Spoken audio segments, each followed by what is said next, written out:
water. Now you put water into a cup, it becomes the cup. You put water into a bottle, it becomes the bottle. You put it in a teapot, it becomes the teapot. Now water can flow or it can crash. Be water. Fantastic. Let's get into it. Hi. Hello, All right. everybody. Hey. Welcome to a Not Normal interview. You know, it's a nice Monday here, coming out of Kansas City, and yeah. So let's go ahead and get started. So yeah, the Not Normal community is just a new startup I'm working on right now. This is kind of the first interview, so thank you so much, Jason, for being here with me.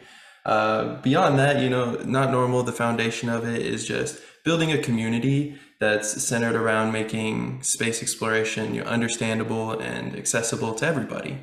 And that's really what we aim for. You know, we have a drive for just refined communication and just getting more exposure to the space industry. So, you know, central to just the acceleration of commercialization and, you know, really building upon that multi-planetary mindset. So that's what we're here to do today. And with me, I've got fantastic guest, Jason Parrish. Thanks for coming in. Why don't you introduce yourself? You flatter me. Yeah, I'm Jason Parrish. I call myself a professional problem solver. I'm a avionics guy by trade and now a consultant in the space industry. Awesome. Really looking forward to this conversation. It's going to be a lot of fun, and yeah, I hope everybody out there enjoys it as well. Consider joining the Not Normal community, and yeah, this should be fun. So let's go ahead and dive right in. So I want to start off just with a kind of fundamental question, you know, like what got you interested in space? What really drove you to join and be a part of the space industry? Well, I think like a lot of little boys, you know, it's been fascinating for my entire life, you know, but really what really kind of gave me the extra boost is definitely having, you know, my grandfather being an aerospace engineer was definitely a big boost, because I got a lot of inside looks at the industry that most people don't get, you know, as a Oh young yeah. child. So yeah, that's really what drove it for me. But I honestly, you know, I went through 25 years of aerospace experience without being involved in space, you know. So to be here now is it's a blessing. Yeah, and yeah, that's phenomenal, especially, you know, those influencers at an early age and just getting that, you know, experience with aviation, avionics. That's pretty much the gateway that a lot of people find is, you know, seeing airplanes, seeing those, and it's like, whoa, what goes beyond that, you know? Because Right. there's something that goes higher than planes, you know. So um, I think a lot of people can really, you know, grab onto that kind of mentality as well. What drove them? Yeah. So so what is your favorite thing about the space industry? I mean, you've worked in so many different areas of it, you know. Is it the mentality, the culture? You know, what is it that like you love about it? To be honest, I think that my favorite thing about the space industry is that you know, like being an aircraft maintainer, there's a whole lot of joy in, you know, getting the call that like, oh, this aircraft is down and we got to go out and fix it and get it back up, you know. But like in the space industry, oftentimes you get to send things off on their maiden voyage, and there's a lot of terror in wondering, you know, it's gonna work. But like that feeling of never been done before is just irreplaceable. So I definitely have to say that's my favorite thing about it. Most definitely, just that innovation aspect. I mean, this is technology innovation on another level, you know, stuff that a lot of people haven't touched before. And Right. we'll dive a little bit more into that, you know, because obviously we're gonna touch on Starship and SpaceX. I mean, the core Oh, essentials of like space innovation. So from there, like I want to dive a little bit more into your background. I mean, you know, starting, you know, with the Navy and building upon all those skills that you learned and the journey that you went through, you know, to get to be a professional problem solver. So I do want to give you just some time to talk about that. yeah. So I mean, honestly, the position that I'm in now is kind of I would almost call it almost a mirror image of what I tried to do in the Navy.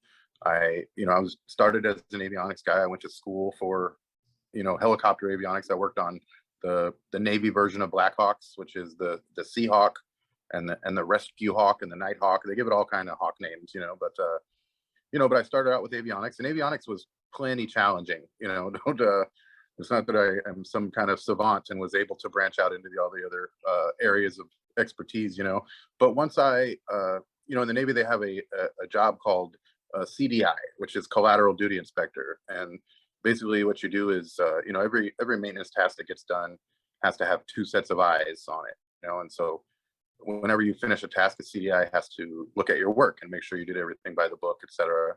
And so once I got my avionics CDI, I started branching out, and I became, we're petty officers in the Navy, and so every title has petty officer attached to it, And so I became a training petty officer and a corrosion petty officer, And that stuff was definitely cool, and it was a little bit of extra authority, and it helped, it helped out with making rank and whatnot. But what I really wanted to do was like learn the other systems on the aircraft, And so I just kind of started working with the other shops, got into the electrical side, like electrical distribution, which is a completely different, job category in aviation. And then into power plants and airframes and weapons. I actually was like one of the first people to be an ordnance low team leader in San Diego without being an ordnanceman.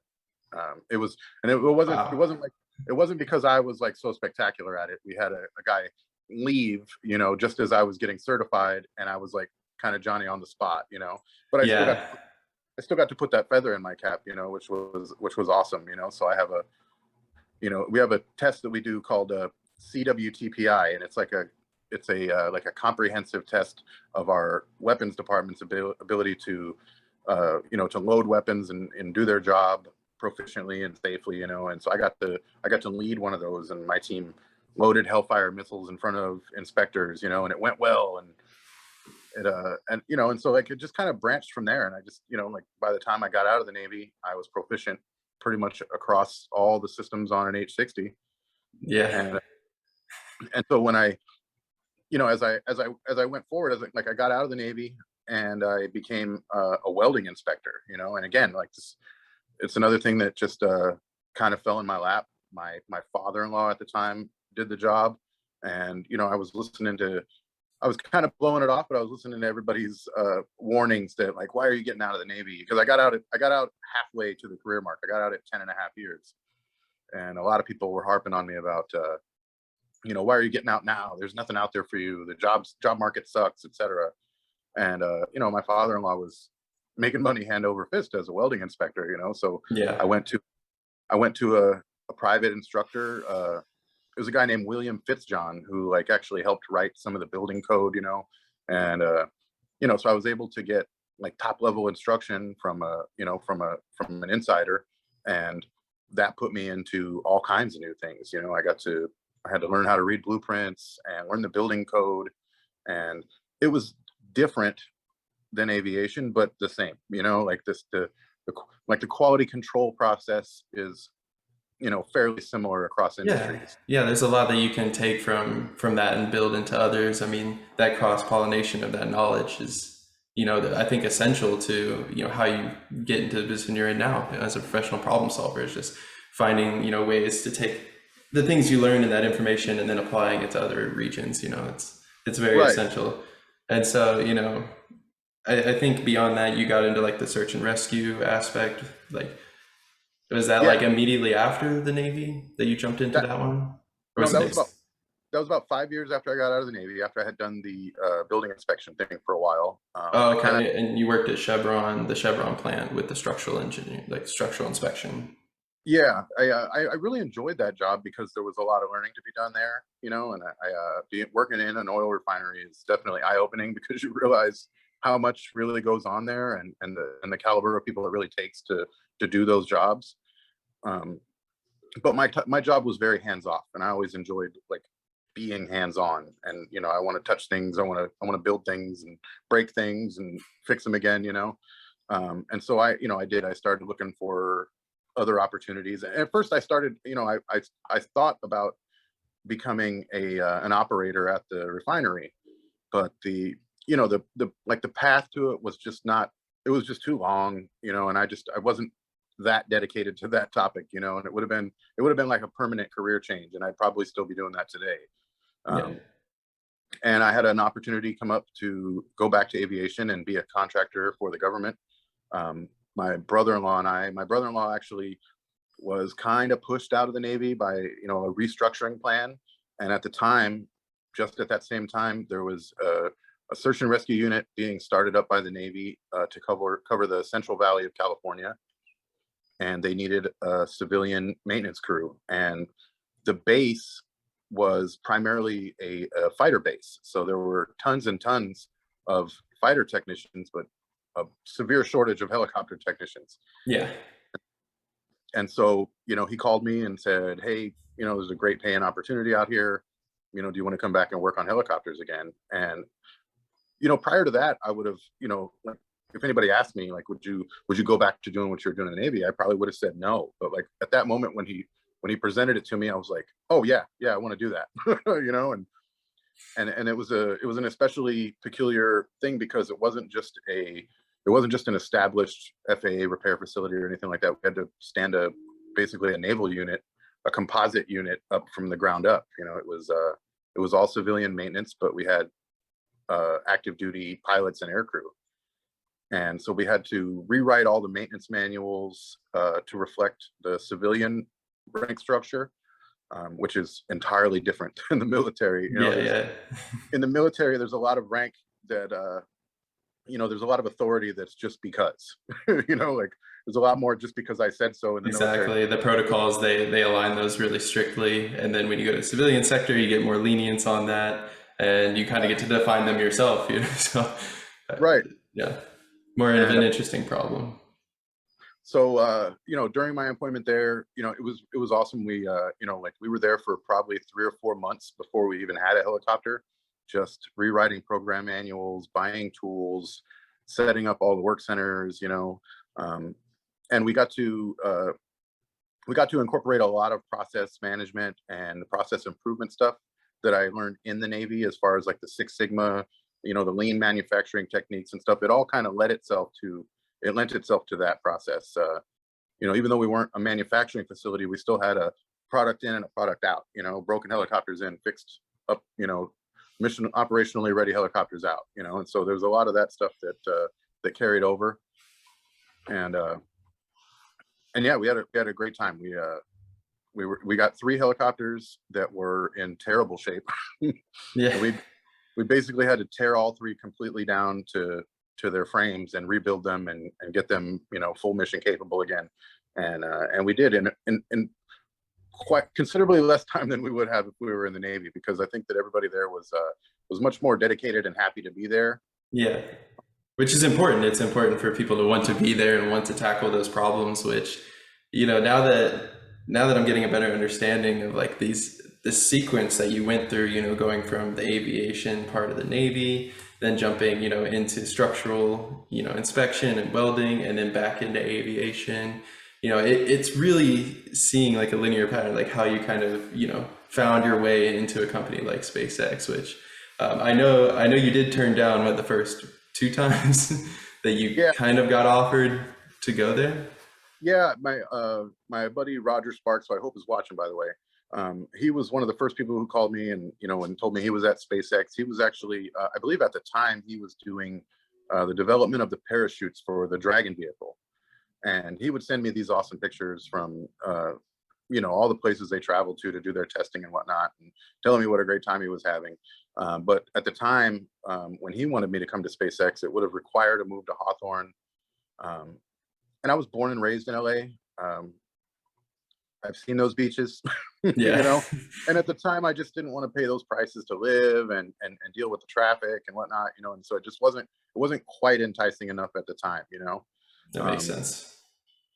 But you know, like while we were at the search and rescue unit in Lemoore, California, I met an Army guy, an Army crew chief named Jason Clark, who was previously a crew chief for the 160th SOAR, which is the Special Operations Aviation Regiment for the Army. They call them the Night Stalkers. And so everyone in that unit, you know, to get into that unit, you have to be like a high level, high performing, you know, technician or crew chief or pilot, or every job in there requires you to be at the top of your game. Yeah, the title itself kind of, it almost implies that. Yeah. And you know, like in the Navy, it's kind of the same, but not quite, because like all the West Coast Navy helicopter squadrons support, you know, special warfare, SEALs, EOD, SWIC, you know, all the different programs. And just, you know, when those tasks arise, you know, like, oh, we're working with the SEALs today, we just kind of put the best people on those jobs, you know, because those typically it's very fast paced, and, you know, and it's an intensive thing, you know. But for the 160th guys, you know, like I said, they just have a very high standard, and Jason Clark's standards were very high at the Lemoore Star Unit too. And he worked hand in hand with my brother-in-law and I. We taught him the ropes as far as how the Navy maintenance program worked, and he gave us a lot of insight into how the Army does maintenance. And then you know, I eventually I chased a girl. I left that job chasing romance, which didn't work out, of course. But, you know, years later, right around the same time as I was being courted by, you know, my boy at SpaceX, Jason Clark called me with another opportunity to work on Army helicopters this time. And so I went out to Fort Irwin, which is the Army's big West Coast training facility. They have a big facility out in the desert called the Box. And the unit that we were supporting was basically a combination of search and rescue. You know, like it's an air ambulance, you know, unit for taking care of the soldiers who get hurt while they're out there training, and then also a VIP transport. And while we were there, I got a lot of cool experience with upgrading helicopters, because we had, you know, again, just like at the SAR unit where we got, you know, the worst helicopters the Navy had to offer, and we had to refurbish them. The you know, all the newest and latest and greatest stuff goes off to combat, you know, and to the warfighters who need it, you know. So yeah, precisely. You know, back here, you know, we had some of the original Alpha model Blackhawks, you know, that were just, you know, they had so many hours on them and they were in such shoddy condition. But we upgraded them to, you know, the glass cockpits and radios, where instead of having to manually program in all your radio stations before a flight, you could put an SD card in the dash. Oh, nice. Just, yeah, more advanced avionics, you know, and just really, Yeah, just upgrading them out. So it's like pimp your yeah, helicopter kind of thing. right. Yeah.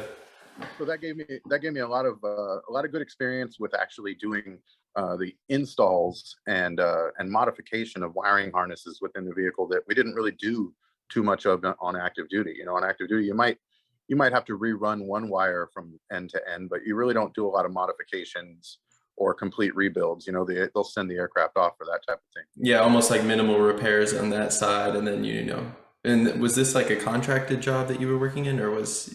Yeah, this was a contract Okay. job.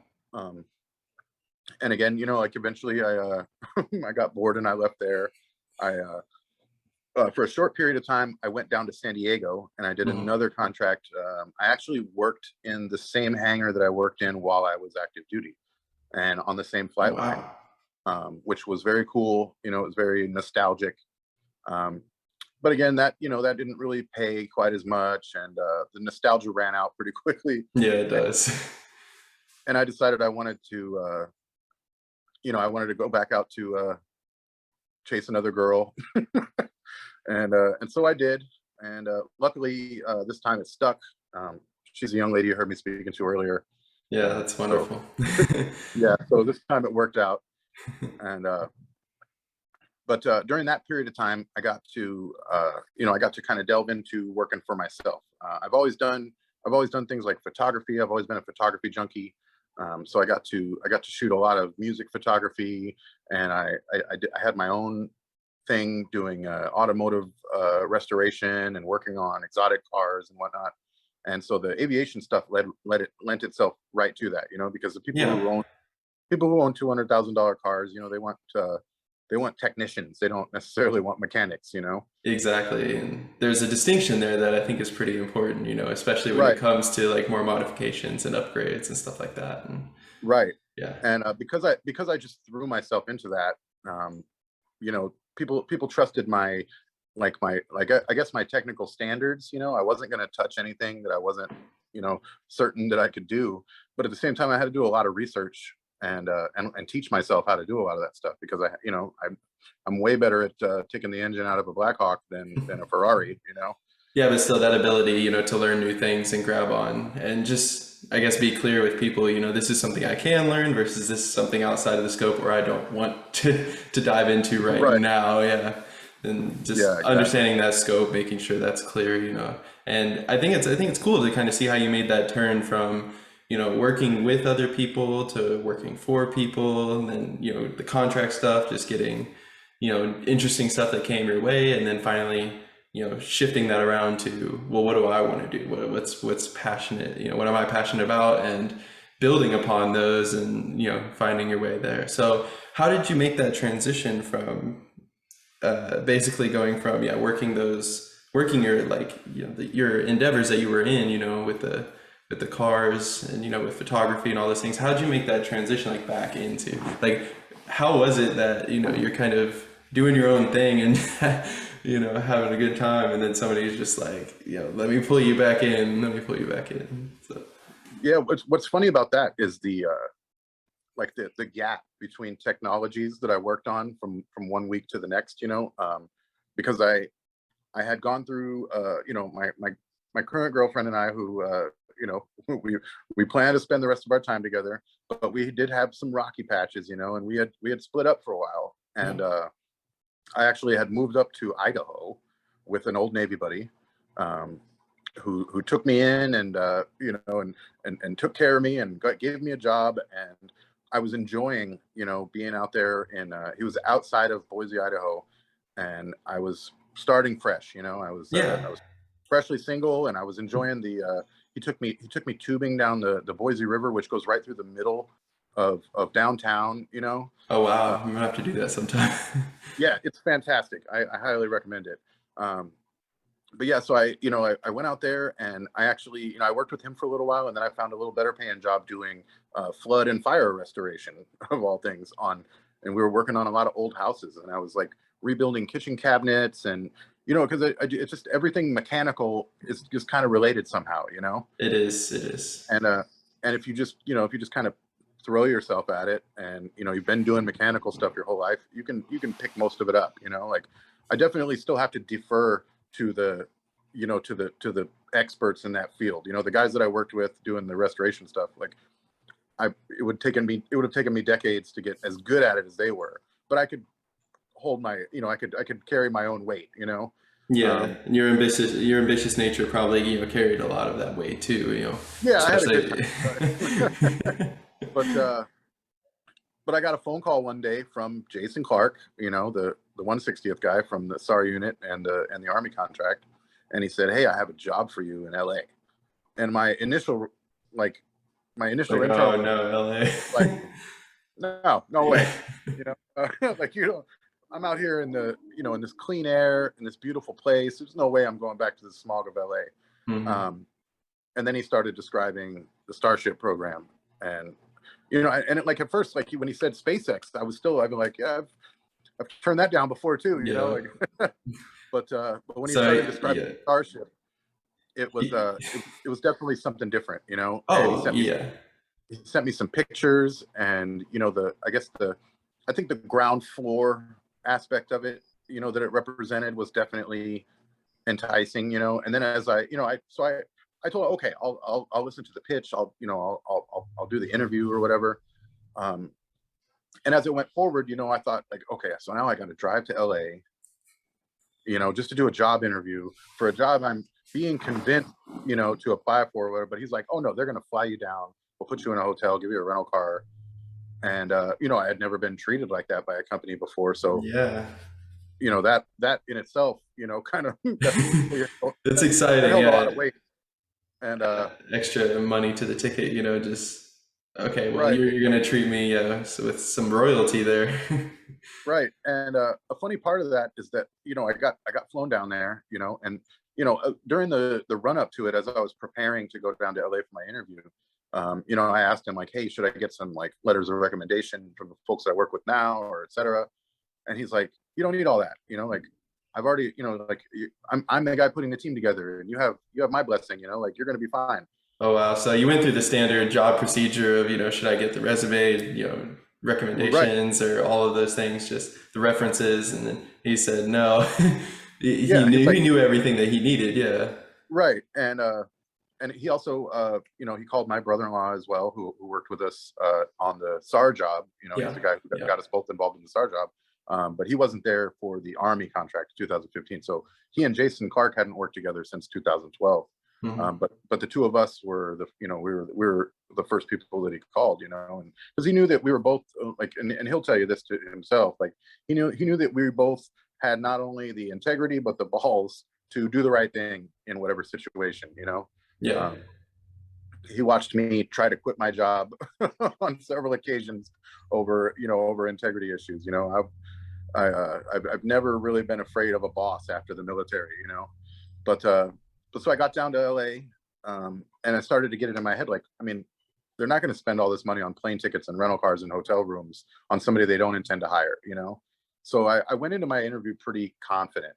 Yeah. Um, I had none of that confidence walking out of my interview. Really. Oh, I thought I bombed it terribly. Um, Were they asking technical questions and like oh, berating, I'm sure? yeah, I mean, we talked about a car that I helped modify. While I was doing my independent thing, I upgraded a car from the 1930s to a modern uh, you know 2018 drivetrain, and they wanted to know how I aligned the rear end, how I adjusted the pinion angle, what I did about the 12-volt electrical system. They wanted me to quantify basically every line on my Yeah. resume, which you should be able to do. It's not it's not Precisely. a it's not an unreasonable request. You just usually don't have to actually do that. you know? Usually companies just want to kind of get a feel for you, and they can tell if you made up a bunch of stuff for your resume. But Exactly, but they came with the extra mile and said, let's make sure he dotted the I's, crossed the T's, and then, could still can still right, take some measurements and retract, like almost reverse engineer, how you put it together. Because I know in the moment you're not thinking, oh, I'm gonna have to explain this in depth to somebody right, later. yeah. And so I was out in the visitor parking lot after my interview, and I was just like, oh, that was terrible. There's no way they're going to hire me. Like, I really should have got those letters of recommendation. I was thinking about that. Um, and so I texted Jason Clark, and I said, like, I hope that went better than it felt.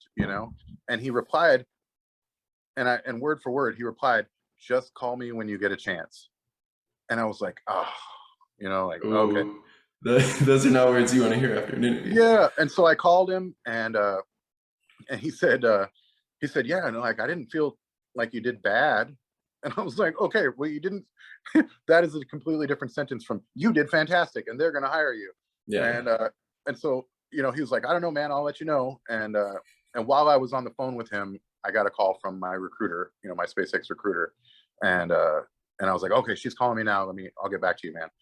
And I was just like, hello. Like, here it comes. And she's like, yeah, the team was really excited, and they want to move forward with you. And I was just like, oh, I'm not. I prepared myself for a completely different, circumstance here. So give me Yeah. a second. And I actually told her, I said, you'll have to excuse my old school mentality, but I need you to say the words to me. You got the job. And she was willing to do that. She said, yes, you got the job.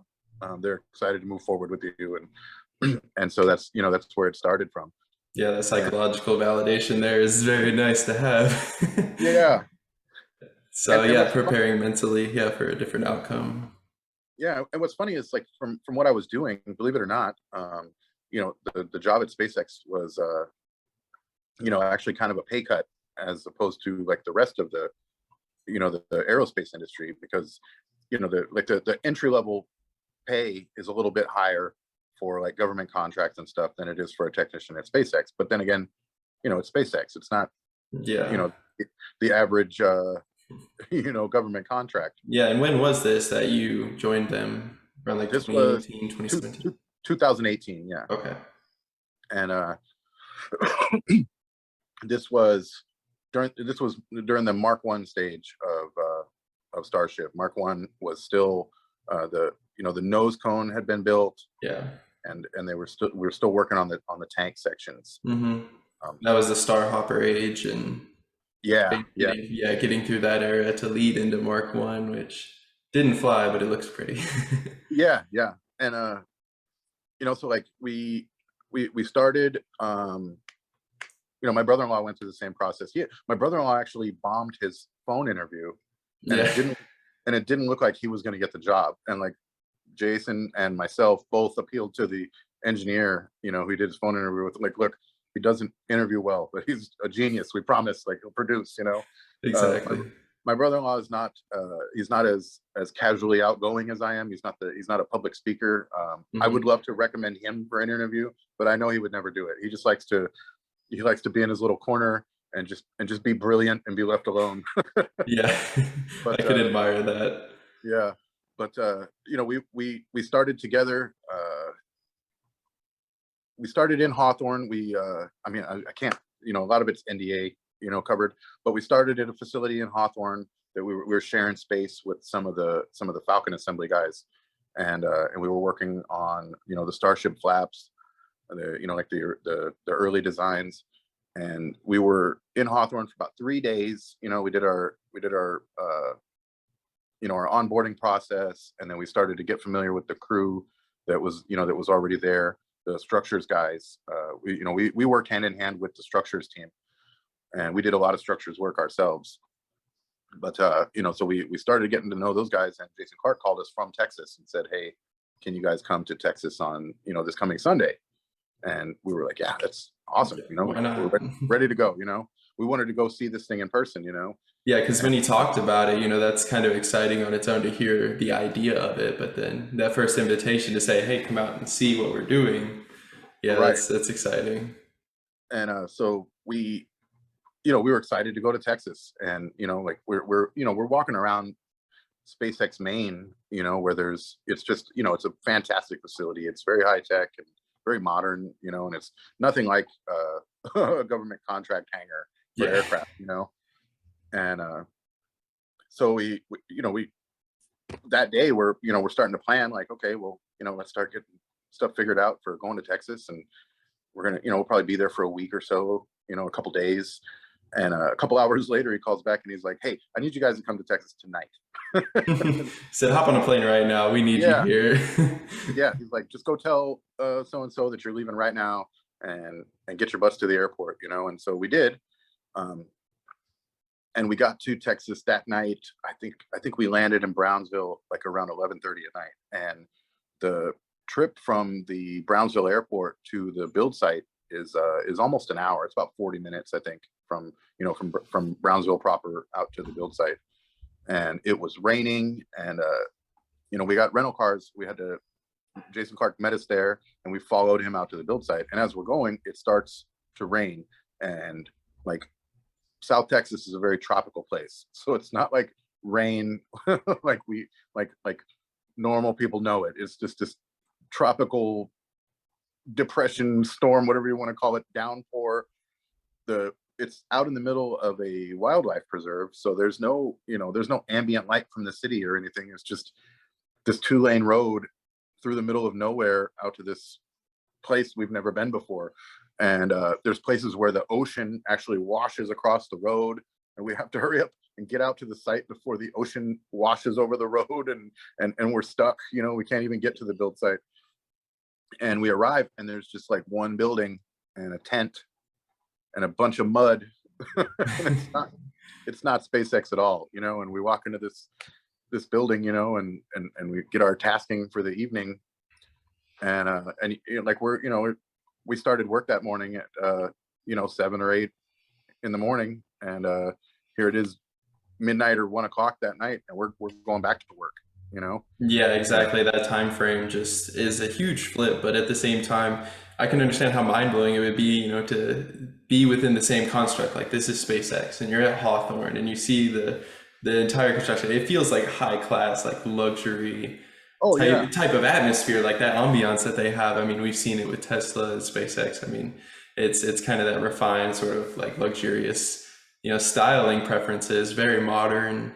And I'm just sitting here like imagining showing up, at Boca Chica and expecting something similar. And, I've been there recently, and, so I kind of understand, where it's at now. And I've been watching the progression of it, how it started, just with Starhopper, a couple tents, and they were just, then they got the high bays up and they started expanding it. But, to go there from the beginning, before Mark 1 was even started, I mean, that shift, I think, is just Right. really, really interesting, to think about, how it was kind of the foundation of that whole project and what we know like as a Starship program today, and how much traction it's gained and exposure is just phenomenal. I mean, it's the hot topic right now, with Right. space. And so to kind of hear like how rudimentary and small it started, I think is really special, because I think people kind of lack that understanding of it. It takes a long time to get somewhere, with these things. And Yeah. understanding where it came from, and from ground zero, which you got to experience. I'm sure you just have a different perspective on the program as a whole. And so I would definitely love to dive more into just that experience of, getting there, getting started, certain things that you worked on, different areas that you got to be a part of. And we had touched on it, a good amount during our call. And so I'd like you to just kind of share that story, with everybody else here.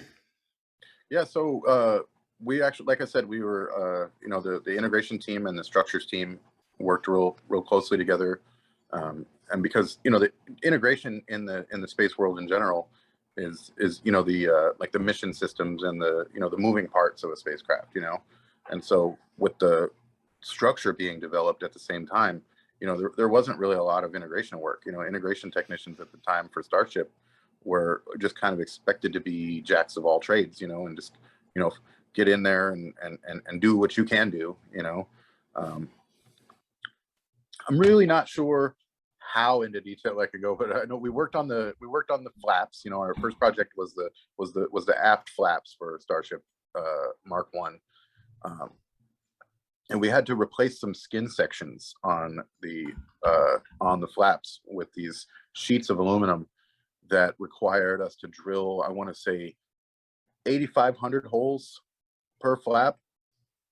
And I may actually be shorting myself, because it may have been 8,500 per side. I just know it was a lot of damn holes and a lot of riveting, because those first flaps were aluminum.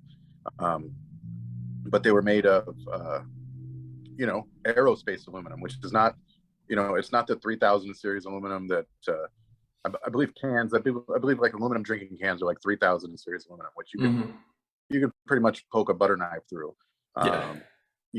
Aerospace grade aluminum is considerably harder, and you have to have some know-how and some finesse when you're drilling through it. And when you're drilling thousands of holes, you not only have to have that finesse, but you also have to conserve your resources. You can't just slap a new drill bit in every time you drill a hole because you ruined the last one. But yeah, so we got to get that set of flaps built. The pace was just incredible. The pace on an aircraft carrier is faster than most people are prepared to deal with, or want to deal with, really, I guess I should say. Like most sane adults don't want to involve themselves in that ridiculous level of work. Yeah, and the pace is something I actually did want to touch on a little bit, because I know, their kind of value, as a company, is this like heavy innovation and just very, very fast. And I think the way he said it was like, fall forward, fall fast kind of thing. Or, I think there's that saying, test while you fly, fly while you test. Right. That kind of mentality. And I mean, it's just that iterative, process of just getting, that. And he really takes kind of a software development approach where you get the minimum viable product up, and then from there you just start running iterations, you start making improvements, and just continue to build and manifest. And so I think you're absolutely right. A lot of people aren't prepared for that kind of pace, and just that really, really fast paced mentality of just getting stuff done and getting it built and off the ground. And so that's really inspiring to hear, because it takes a special kind of person to really dive into that type of mentality. So, and so, yeah, working on like the flaps for Mark 1, I think, was kind of the start of it all. Yeah, so we started with the flaps of Mark 1, and then as it started to come together, as Mark 1 was went to the pad and started to prepare for like cryo proofing and that type of stuff. A lot of the subsystems started to come together. A lot of the building methods you know, like were evolving on a daily basis. You know, there was a small team there of engineers and technicians. There were some integration technicians who had come from like the McGregor test site, who were there before us, you know, and which is crazy because for me, it was this like infancy stage of this site. And there were people that had been there a year Wow. with no, you know, like with no rocket, just getting ready to develop the build methods, you know? Prepping the site, getting people over there, getting, I guess, those intentions down before you start building, you know, Right. the And, architecture. right. And so that original crew, you know, like being there so early with, you know, with that original crew of luckily we had like some SpaceX veterans there, you know, who knew the company ways and were able to help us, you know, at the same time as we were able to be there and like, you know, like apply our like aerospace expertise. They were there to help us understand how to document that within the SpaceX computer systems because, you know, we just dove right in. It was day 4 in the company that we were, you know, drilling holes in the side of the structure, you know. Yeah, I just got to work. And so then they came in and said, wait, we got to document all this. We got to get, you know, some Right. sort of Here's how we reference do to it. come. Yeah. Because, you know, in those Yeah. early stages, you know, getting that documentation and making sure that, you know, the next iterations kind of have that for reference too. Yeah, and you know the speed at which things iterated, as far as not just the design of the rocket, but like the methods for, you know, production of parts. Yeah, the The team manufacturing methods. Yeah. the team of engineers there, was, you know, they're much younger and you know, like in some cases greener, you know, but in some cases even more experienced than the engineers that we dealt with in the military. In the military, it's you send off an email and, you know, you'll get an answer back eventually, you know, from an engineer, Yeah. because like I said, we're dealing with established airframes, you know, in that arena. But you know, at SpaceX Boca Chica, there was a small team of engineers and technicians who just kind of adapted every day, and you know, there was definitely a bit of imposter syndrome working with those guys. You know, like, am I really this good? You know, like Yeah. Yeah. just hoping. I just hope I keep up. You know, and so like to work with those guys and to be and you know and to have them, you know, request that we come help on projects. You know, it just boggled my mind. Like, oh, maybe we are. You know, but yeah, so like what I was saying about the iteration of the process, you know, is that like we would bring in a piece of equipment to make a certain part, and by the next afternoon, the decision had been made. Like, you know, we're omitting that part, we're omitting that machine. You know, we're moving on. Yeah. You know? And we've got this new machine in here. We've done all the research on it. Nobody's ever used one before. So meet us over here at 2 o'clock because we all have to figure this out. So that's And that's really intriguing. You know, just to touch on that very quick is you know, that sense of you were there to kind of like tackle these problems and these, you know, just kind of get started, get everything, you know, moving, and then they would kind of come in and just make those decisions really fast, and then you would transition, like you would pivot, you know. And I think is something that I've really kind of been paying attention to as far as just like the structural design, you know, even down to just their welding tactics. I mean, all of those things I feel like have really pivoted so much from, you know, what you kind of talk about with like this initial startup with Mark One. I mean, we've seen it change so much. We've seen material design changes and just, you know, they're just all the different tactics and methods. And I think the way you describe it there really gives me that extra perspective, and seeing yeah, how they'll just make that decision and say, this is going to be better for us. Let's pivot, learn this new machine. Like, let's figure it out. And right. it's really interesting. And one of the things that I really enjoyed the most about it is that the team of engineers that were there, you know, they like everybody like respected everybody else's expertise, but at the same time there was no pushback to like stepping into somebody else's realm of expertise, you know. So like an engineer who's had spent their career, you know, doing CFD and designing tubing systems and whatnot, if you had an idea and said, hey, I think there's an issue with your pipe elbow here, you know, they wanted to hear it. Okay, flesh out what you're saying and show me, you know. And if you were right, then they would just thank you for your work and move on. And if you were wrong, they would explain, okay, thank you for your input, but this is why it's not right, you know. And we moved right on. And it was phenomenal. I really enjoyed that. And I learned a lot too, because I was wrong a lot. I would poke my head in and be like, hey, I think this is wrong. And they'd be like, no, it's right because. And now I know this, you know, now I have, Yeah. you know, now I've added this to my, to my knowledge, and so Exactly. I learned a huge amount, from that initial team of engineers that I worked with, and I feel like they learned a lot from us as well, because we did Yeah. have, we did have all that experience working on maintaining aircraft. And one of the things, one of the main reasons that I would speak up with the engineers in that early phase is because I would view things through that maintainability lens. I would say, like, yeah, your part works fantastically, but what if I need to change it? From the perspective of a technician, if I need to change this part out, this is ruining my whole day. And here's a Yeah. little thing. Here's a little thing you could do to make it a 15-minute swap, as opposed to let's take the rocket apart around it. Yeah, exactly. And I think that kind of cohesive mentality that they share, I think is fundamental to why they've had so much success like with that program. And, you talk about how, that shared mentality of like, my knowledge is your knowledge, we're going to work together, and that ability to like take in other ideas, even from, other departments and stuff like that, people with different expertise, and really, ponder those, describe those, like break it down, let's see the viability of it. And then, we'll implement it if that seems what's best. And I think that really fits, for that program. I mean, this is the first reusable rocket. I mean, when he pitched you that idea of like, this is going to be a fully reusable rocket, I mean, I'm kind of Right. curious what your mind said, like, are you like just what you thought when you hear that? Well, to be completely honest, when I was first talking to him about it, and I first thought about it, like the whole production and manufacturing side of it hadn't even occurred to me. I thought about it in the terms of an H-60. Like, they're going to build this fantastic rocket, and I'm going to get to troubleshoot it and keep it flying. So the building of the rocket and the development of the building techniques, like it never occurred to me that I would be involved in any of that. Like the early meetings, the team meetings that we had, where just the inclusiveness at all levels of the company was entirely new to me. In the Navy, in a maintenance department, every day at every shift change, there's a big maintenance meeting, and it's just the either the supervisor or the designated representative from a work center will go and attend a meeting.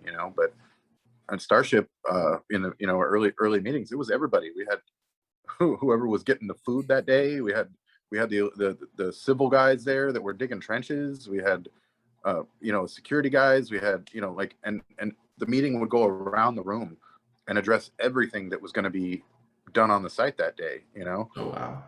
And so everybody was on the same page, which was very cool to me. Yeah, that cohesive mindset, like I said, I think is just fundamental to their success.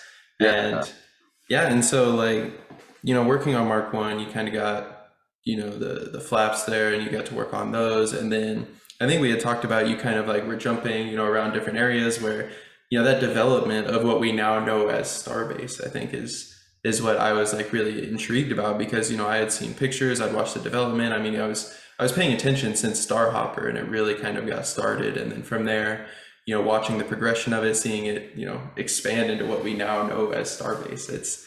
It's phenomenal what, you, your team, and everybody else that you worked with were able to manifest, from such an early stage. And, so I'm kind of interested to hear, how you approach that, like, and jump around and see like, these are the different things we're going to need, and like just tackling those. And like you said, just grabbing these new opportunities, because there wasn't a lot of, people there. And so you had to work with what you got, and you had to start tackling problems. Yeah. For one example is, one particular piece, that was needed for the construction of the tanks was was a piece of metal we had to bend in a certain way. And this giant steel roller came in and got delivered one day. And my brother-in-law and I when we saw it in the building, we were like, "Ooh, what is that? Let's go over there and check that thing out." And the engineer who was in charge of developing those parts was there, basically, running through the operation of the machine and figuring it out. And we were like, "Hey, can we get down on this with you? What do you got going on here?" And he was like, "Yeah, please." And help is greatly appreciated. And we just kind of, over the course of like an hour, we were just kind of like, "Okay, why don't you get out of the way and let us play with this?" And he gave us a lot of insight. He gave us, like everything that he had put together up to that point. But like, being that everybody had 4 or 5 hats to wear that day. That engineer had other stuff to do as well. And so like once he saw our interest in it and you know, like our perceived aptitude towards it, he was just like, I'm more than happy to hand this off to you guys. This is your baby now. And off he went, you know. And Yeah. and like at that point, we actually, you know, my brother-in-law and I both, that was where a little bit of that imposter syndrome came in. You know, we're like, uh-oh, you know, like have we bitten off more than we can chew here, you know? Because now we actually got to produce these parts. But over the course of a day or two, we, you know, we got it figured out. You know, I think I told you during our phone call, that was one of the ways that I developed a good relationship with one of the vice presidents, Bill O'Reilly. Yeah. It was during that stressful period before we had the machine quite figured out. You know, he walked up one day and just said, "Hey, what's up, guys?" And I just shoot him away. "Hey, get out of here, man. We're busy." You know, I'm out of my stressed. You know, like Yeah, in the books. yeah, I'm sorry. And he left, you know, and then about 30 minutes later, our boss came back with him and said, "Hey, I want to introduce you guys to the, you know, one of the build vice presidents, you know, like this is one of the highest ranking guys in the company." And I was just like, "Oh boy." Oh, no. I'm so sorry, you know, and but he was, you know, he was so humble and just like grateful for our help. And you know, and you know, they always you know, there's a lot that goes around, you know, about Elon Musk companies and how badly the workers are treated. And you know, I had my issues with SpaceX at certain times. You know, there was, you know, I didn't like everything, but that was not my experience at all. I definitely, especially in that first year, you know, like I had never been treated so well by a company. Yeah. You know, like I had a fantastic rental car, a big hotel suite. You know, like I couldn't ask for anything more. You know, like yeah, we worked a lot of hours, but we, you know, you couldn't have kicked us out of the building. You know, Yeah. for that It's, for that for that first couple of months that we were there working on Starship, that was how they got us to go home at the end of that. It was, look, you guys have to leave. You know, like but when it's that, you know, interesting of a project, and when, you know, there's so much to do, and like you said, you're kind of that like professional problem solver where you have this mentality of, you know, I want to build things, you know, I want to work on fun projects and kind of, you know, just expand your mind with, you know, different knowledge and different opportunities. And then, you know, hearing you're pretty much getting all of that, you know, when you're working on something brand new, it's so fresh. And just getting to tackle so many different things, even though sometimes it seemed maybe this is too much, but, you know, double down, and you'd end up double down, get it done. And, you know, that's, I think, kind of, you know, that claim to fame there. That's phenomenal just to be able to have that experience. And so I definitely can understand that. So, you know, what were some of like the major challenges, I mean, that you kind of faced? I mean, you know, because it seems like there's a lot to work on, treated really nicely, and then just so many like different opportunities. But, you know, were there setbacks? I mean, when it got to like, you know, SN4 or 5, you know, you start getting into 8, 9, 10, 11, when, you know, some of them started blowing up. And, you know, what were some of the major complications that you had to overcome? well, honestly, like across the all the versions of Starship, the environment there was definitely always a hurdle. You know, the pace was always, you know, just frenetic. You know, and we always had a looming deadline. You know, but the weather would just throw a wrench in the works at, you know, whenever it felt like it. You know, we would have 24 hours to get something done, and then all of a sudden it would just rain, and there would be 40-mile-an-hour winds that entire time. You know, and so now we can backlog that time and add it on to the new deadlines, and now we have twice as much to do, and we still have the same amount of time to get it done. And then, you know, especially during that time before it became the starbase that it is now, with the nice smooth concrete everywhere. You know, when we started making the barrel sections, you know, the full rings to make up the structure of Starship, you know, we had to figure out how we could move them around the site, you know, on this bumpy dirt, you know, and they're, until they become a welded part of a rocket with, you know, formers and stiffeners and all that stuff added, they're pretty wobbly. You know, Yeah. they're just big goofy wobbly pieces of steel, but at the same time they have so much, you know, so much stored energy and so many sharp edges and dangerous places. You know, like it was, you know, it was a dangerous affair to move those barrels around. And you know, and the weights were tremendous. You know, so like if it was, you know, like muddy or whatever, you know, there was the tasks that would be normal and fairly easy to pull off on an airfield, you know, suddenly were 3 times as complicated, out there at Boca Chica. Multiple forklifts got stuck in the mud and buried, and now that's a new engineering challenge. How do you get a 40K forklift out of 3 feet of mud, and that's the biggest piece of equipment on the property, so now you got to go use small equipment to try to get the big piece of equipment out, and so there were those were challenges that, just popped up out of the blue, in addition to all the normal issues that come with developing a new vehicle, like we would have a smooth process through the design and build of a specific part, and then we would find out that part just didn't work at all within the structure as a whole. And so now you've got a complete redesign, process to go through. And one of the challenges for us was, like, at the same time as that's going on, we'd have a big slowdown in like our daily expectation. So now, we have to find other stuff we can do, and that's kind of how, that's kind of how we ended up branching out. It's like, okay, we're stalled on this project. We have to wait for a redesign on this. So let's go see who needs help. And then that person who needed help, like, it's not just a stopgap task to finish until we can move forward with the other thing. No, it's a whole brand new set of issues, that we're adding to our plate, so that when that thing we were waiting on comes back up again, we're already doing another full-time job, and now now we're adding that, that giant task to our plate, so it's not it definitely wasn't like, oh, I can't help you anymore now. Every time we said, hey, we're going to help you, we have to go from beginning to end. And so those things would just pile up to where we had basically 3 or 4 full-time jobs to accomplish in a shift, and that's why we'd be there for 13, 14 hours at a time. Yeah, exactly. And it wasn't just technicians by any means. Like, that was the one thing that that I really liked, and I to this day I have a lot of respect for the engineering staff at SpaceX, because they weren't just sitting at their desks. They were out there, sweating and dirty and filthy, and for 14, 15 hours right along with the techs, doing all the same amount of labor as the technicians, and so that really inspired me. And I think that's, that was why I didn't mind, like, not making quite as much money as I could have at that point in my career, or any of that. I was building something very cool and working with people in a way that I had never worked before.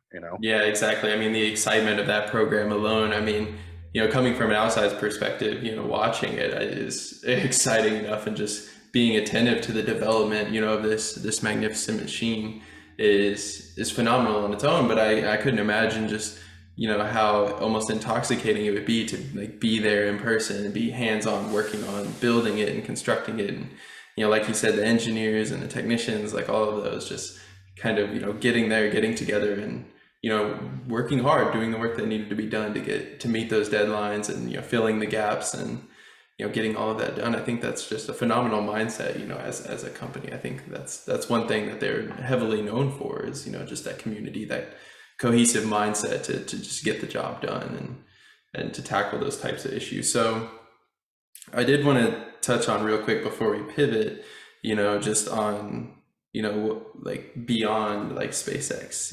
We'll probably dive back into a little bit more about, Starship and stuff later on, but I'm a little curious of, like, your transition out of that, and then, I think you worked, with Momentous, a couple other, like, companies, and now you're doing just some kind of freelance consulting, with, avionics labs, propulsion labs, any of those stuff. So yeah, just take some time real quick, just, what your transition was out of that, and then what you're doing now. Yeah, so as Starbase evolved into what it is now, now it's basically it's a full-fledged assembly line for starships. You can see SN21 is is coming up quickly behind 20, and Very fast. And I don't think 22 or 23, or maybe they'll skip an iteration and we'll see 26 behind 21. But that's not me. You know what I mean? Like, I'm not. I was never really interested in the assembly line part. The development and all that was what excited me, and the opportunity to go to a company like Momentous, where we're working on a smaller vehicle.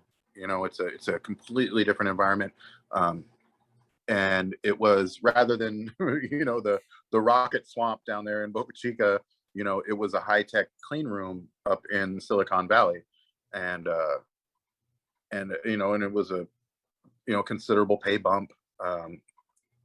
But it also represented, you know, being able to go back to those early Starship days where, you know, there's a very limited team and we have to do, you know, a broad variety of tasks, you know. So like from the very beginning of joining Momentous, you know, one of the first tasks that I did at Momentous was start to lay out a thermal chamber test lab, and buying tools to support that. And, you know, and like down to like, you know, laying out where the desks and tables are going to go, figuring out the power drops, and you know, where the nitrogen is going to come into the building, and where we're going to put pressurized air, you know. And it was Yeah. it was very exciting, you know.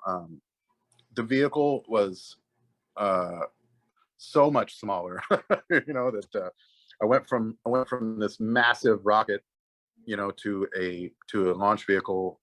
Well, I mean, really like a it's not a launch vehicle itself, you know. It launches on board of a Falcon rocket, but it's, you know, it would fit in the back of a pickup truck, Yeah. basically. And but it was very cool because it was a completely new type of propulsion. You know, they've been developing their own proprietary propulsion method in house, you know, and that was exciting. The engineering team there is just as phenomenal, and you know, just like it was a blessing to be able to meet so many people who were so skilled and so educated. You know, I think I met 7 or 8 MIT and, you know, Harvard PhDs there, you know, guys 25, 26 years old that are just like mathematicians, you know, like at the at the peak of the world's game, you know. Yeah. And being able to work hand in hand with them, and kind of, and it was the same type of environment at SpaceX where I could ask like, hey, can you explain this to me? And they were happy to do so, you know. And again, it was you know, the type of environment where, you know, I just kind of I was able to just casually mention, hey, I have years of experience as a welding inspector, and they're, oh, well, we got some welding for you to inspect right over here. And you know, like, I'm pretty good with putting things together. Well, there's a ton of stuff to put together over here. Come help, you know. And so Yeah, it's that creative freedom and, you know, that kind of puzzle pieces that you like putting together, and, you know, them, you know, just kind of needing you in different areas. I feel like you thrive in that kind of environment. You know, I can definitely see that based off of, you know, with Starship and, you know, some of your other endeavors with the Navy and the contracting, your own work jobs. And just beyond that, it seems like that creative freedom was like foundational to like what you really enjoyed, was just being able to jump between different groups, being able to, you know, tackle different problems, manifest solutions, and definitely something to be inspired by. And so, yeah, that sounds like a fun project, and, you know, just getting to work, you know, in a different subset, you know, because I'm sure that like refined, you know, lab is a little bit different, you know, switching up from Starship, Starbase, going to more like clean room style, you know, a little bit more, I guess, refined methods or practices for, you know, constructing those. right. And I got to get back to you know, more of the avionics roots, because you know, my job title at Momentous, my technical you know, like technically what I was supposed to do at Momentous was work in avionics, you know. But I spent the majority of my time working in you know, solar and mechanical development for the, you know, for future iterations of the vehicle, building, you know, building tooling to help fabricate parts for the, you know, for solar and power and whatnot. You know, their NDA is a little more restrictive, so you know, I'm not allowed to really talk about the parts that we developed, but it was very fun. Like, I got to work hand in hand with, like I said, a brilliant team of engineers who, the thing that impressed me the most about the, you know, the engineering side at Momentous was in my second week, I want to say, I was working with the team that was developing, you know, solar panels, and they had a tool for producing a certain part, and they were, you know, they were tinkering with it, you know, trying to get the desired results. And I wrote a, you know, I drew up on the whiteboard, I drew up a completely different design, you know, based on a more, you know, I guess a more traditional method of doing that same task, but, you know, a completely different design that we could build there in the shop. And you know, that next week we were building it, you know. And that's the way that part is manufactured to this day. And so I was definitely wowed by that level of latitude, and, you know, and the trust that they put in me. um and you know, and from there, like, uh like I said, the latitude was just the thing that was amazing. Just I was on several different teams at the same time. Like I said, I was the in-house welding inspector, and I really loved my time at Momentous. I did end up having some differences with the corporate side, and so it was a best for all parties involved that I went my own way, because I'm admittedly I'm a bit of a hothead, and I speak out. Yeah. I don't hold my tongue, and from the time that I left SpaceX and I had kind of put my resume out in the universe, pretty much the entire time I was at Momentous, every couple of days I would get emails from companies like, "Hey, are you interested in this job, or are you interested in this?" And I was, I was definitely dedicated to staying at Momentous, but like getting all those emails, just kind of let me know, like, the demand is out there. Yeah, and you had the opportunities. I know you specifically mentioned, Rocket Lab and some of those others were reaching out to you, pretty Yeah. much at the same time, that all of this was happening. And so, beyond Momentous, what was the transition like there, kind of into this like a consultation type of So mentality? basically what I did is I went back through my emails after I left Momentous, and I put my resume back out in the world, like, "Hey, please hire me." But then I called a couple of people, and said, like, "Look, here's what I want to do. I'm not necessarily looking for full-time employment with any company. Here's the type of task that I want to do on a daily basis, and would you like to just pay me per task to do that task for you?" And from the contacts that I made, like you and I met on the Clubhouse app, Yeah. and there's quite a few people on the Clubhouse app and in the various channels within the aerospace industry, who are looking for exactly that. A lot of startups, they don't necessarily have the funding to throw at a whole team of technicians, and the pay and the equity and the healthcare and all that goes along with it. But they have tasks that they need to get accomplished right now, and it's easy for them to just pay to have that task accomplished. And Yeah, that seems a it, lot better for the startup companies, just like you said, that ability to put up that, that equity, that, construct of like full-time employment, benefits, everything that comes with that. And, and then approaching it a different way. Like, I know you have things that need to get done. I'm your guy to do it. And like, I'll just do it per task. I think that's a great way to approach it. And so that kind of led you into more like almost like a private contractor, but you're consulting and you're kind of picking your own tasks and jobs. And so, was there an instance where, and this is just like a free question, but it's like, was there an instance where you were like, "Yeah, I just do it by tasks," and they were like, "No, we want you full time," or did they ever give you a task that you turned down? yeah, no, there's one particular opportunity that's out there where I tried to do exactly that. And the motivation for it was, like, they say, "Hey, we can only bring you on full time," and it's more of a I don't want to put them out there, but it's more of a legacy company. It's like more of a established aerospace company, and they say, "Hey, we can only hire you full time," and I just kind of had to like say, "Well, then sorry, I can't do it," and for that particular one, it was location for me. Mm. I spent a couple of years in Arizona, and then I just came from the humid central, or southern Texas tip, and right now I'm in the Central Valley of California, which is still kind of a heat, hot Yeah. dust bowl. And I'm getting ready to go over to the coast in Santa Maria, where I'll be setting up a Part 65, FAA repair station, with an aviation company, and my girlfriend and I took a trip over to Pismo Beach, which is right nearby, and I just decided, like, no, I'm staying where the weather is is commensurate with what I want to deal with every day, and I'm not going back out to the desert. There's a lot of amazing opportunities out in the desert. There was the Dream Chaser vehicle is out at Edwards Air Force Base, and Yeah. that was an opportunity, and then another one for the same company in Colorado. There was another opportunity in Colorado that was kind of the same, but it was just not, I just, no. Yeah, it just didn't align with your current Yeah. motives, I yeah. like the Central California coast. I'll come out for 2 weeks. We can build some tooling, you know what I mean, or whatever. But other than that, I'm really, like, it's even the, the long-term, with the FAA repair station, it's still a contract thing, 3 to 6 months, and then like after that we'll see, if it's Yeah. if I bought a house or anything, like maybe I'll stick with that company, and maybe I won't, but Exactly. in the meantime, I just this morning I had a conversation with somebody developing something fun in Slovenia. Oh, wow. Yeah, so it's Exciting. Yeah. and then there's a there's a crowdfunded I wish I'll Google it before we end here, but there's a No. crowdfunded rocket being built in Denmark right now.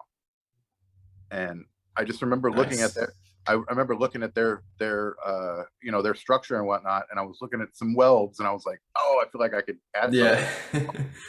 And I don't know, it's interesting to, to at the same time as I have so recently felt like inadequate, like, oh man, I'm in over my head, to now I'm confident enough where like I want to reach out to people doing these incredible things, and they have twice the education that I have, you Yeah. know, but I still feel like I have something to offer there. Yeah, and you're just competent, in what you know, and just, Right. being able to apply that and share that knowledge, definitely going, yeah, full swing from, is this too much? Like, can I handle this? Do I belong here? All these things, and then just, yeah, being that person that's like, I'm going to speak up, I'm going to get my voice out there, I'm going to go, approach these people and say, hey, I can help, then that Right. shift in mentality, I think, is incredible.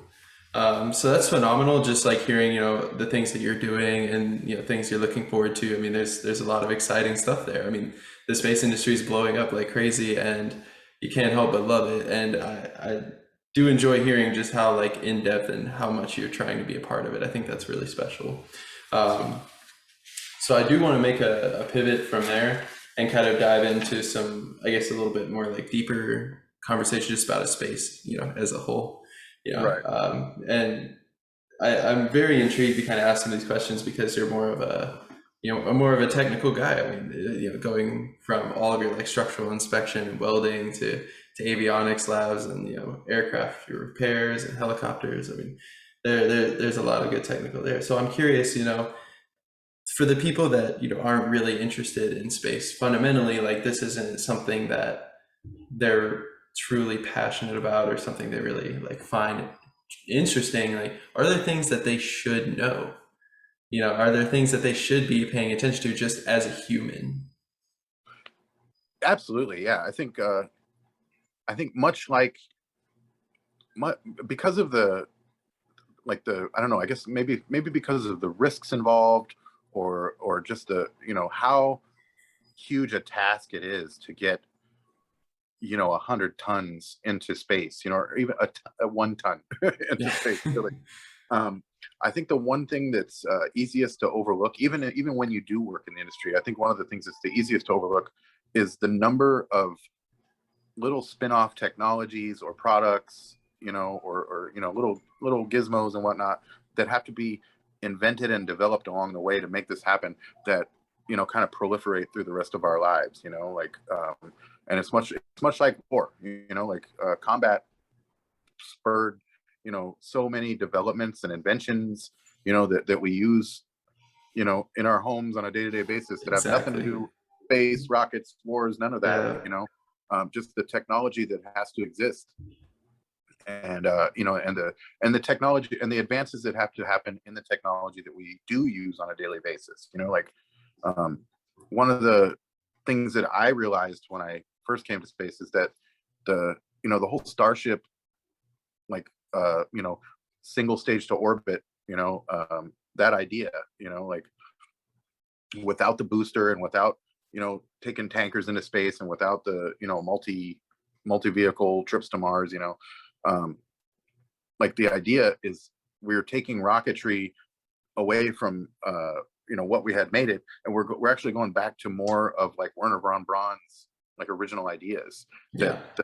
that the math just wasn't there to support at the time. Now we do have the computing power to do the things that Werner wanted to do. Like we Mhm. can just launch a rocket, launch a vehicle landed on Mars, landed on the moon, and then just have that same vehicle fuel up and take back off and come home. You know, that's what he always wanted to do. You know, and now we do have that map. You know, and Yeah. it was the space industry and the, you know, the industries that sprung up around the space industry, you know, that made things like that possible. You know, the I think really that kind of encompasses it. I think that, yeah, the things that I would want people who are not interested in space to know about the space industry is how important the development in the space industry is to the, you know, to the ease of daily life that they enjoy. You Yeah. know, a lot of the, you know, from the, you know, and like as we go deeper and deeper into space, we have to build more and more robust communication systems that, you know, that can transmit bigger bandwidths of data across longer distances in shorter times. You Yeah. know, and I'm doing this right now from an iPad Pro that has the processor of a, you know, a MacBook Pro, you know, and multiple cameras, and, you know, it's all of, none of this would have happened without the space industry, without the military complex, you know, like without all those you know, massive drivers. You know, we wouldn't be Yeah. nearly as far along as we are. Yeah, exactly. And I couldn't agree more, you know, just with that conceptual idea that it pushes, you know, the frontier of innovation, you know, when it comes to technology. And that's essential, you know, things that people should know, you know, about space is don't take it for granted. Don't take the Right. industry and what they're doing for granted because, you know, like you said, they're out there creating new technologies, inventing new technologies for their, you know, for their inventions, like for Starship, for, you know, Falcon 9 and like Dragon, all these things. Like they're really pushing the bounds of innovation. But at that same time, is they can redirect or reapply a lot of those technologies that they're inventing from scratch into stuff that's going to be integrated into our daily lives. And that's happened around so many corners of the space industry. I mean, all the way back to the Apollo era.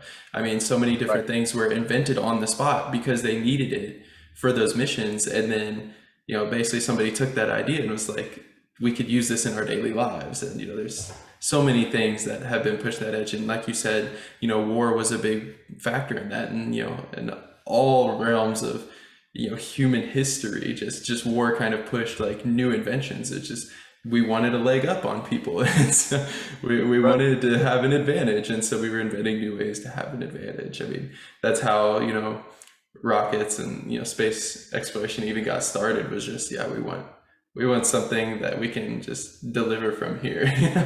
And Right. so that's definitely foundational to, I think, what people should know, you know. And, you know, just considering like some of the counter arguments, like why should we go, you know, there's a lot of problems here on Earth. And, you know, you know, and there, like, we still have, you know, we haven't discovered, you know, much of the ocean yet. And I mean, there's, you know, a few counter arguments out there as like why we shouldn't be pursuing space exploration.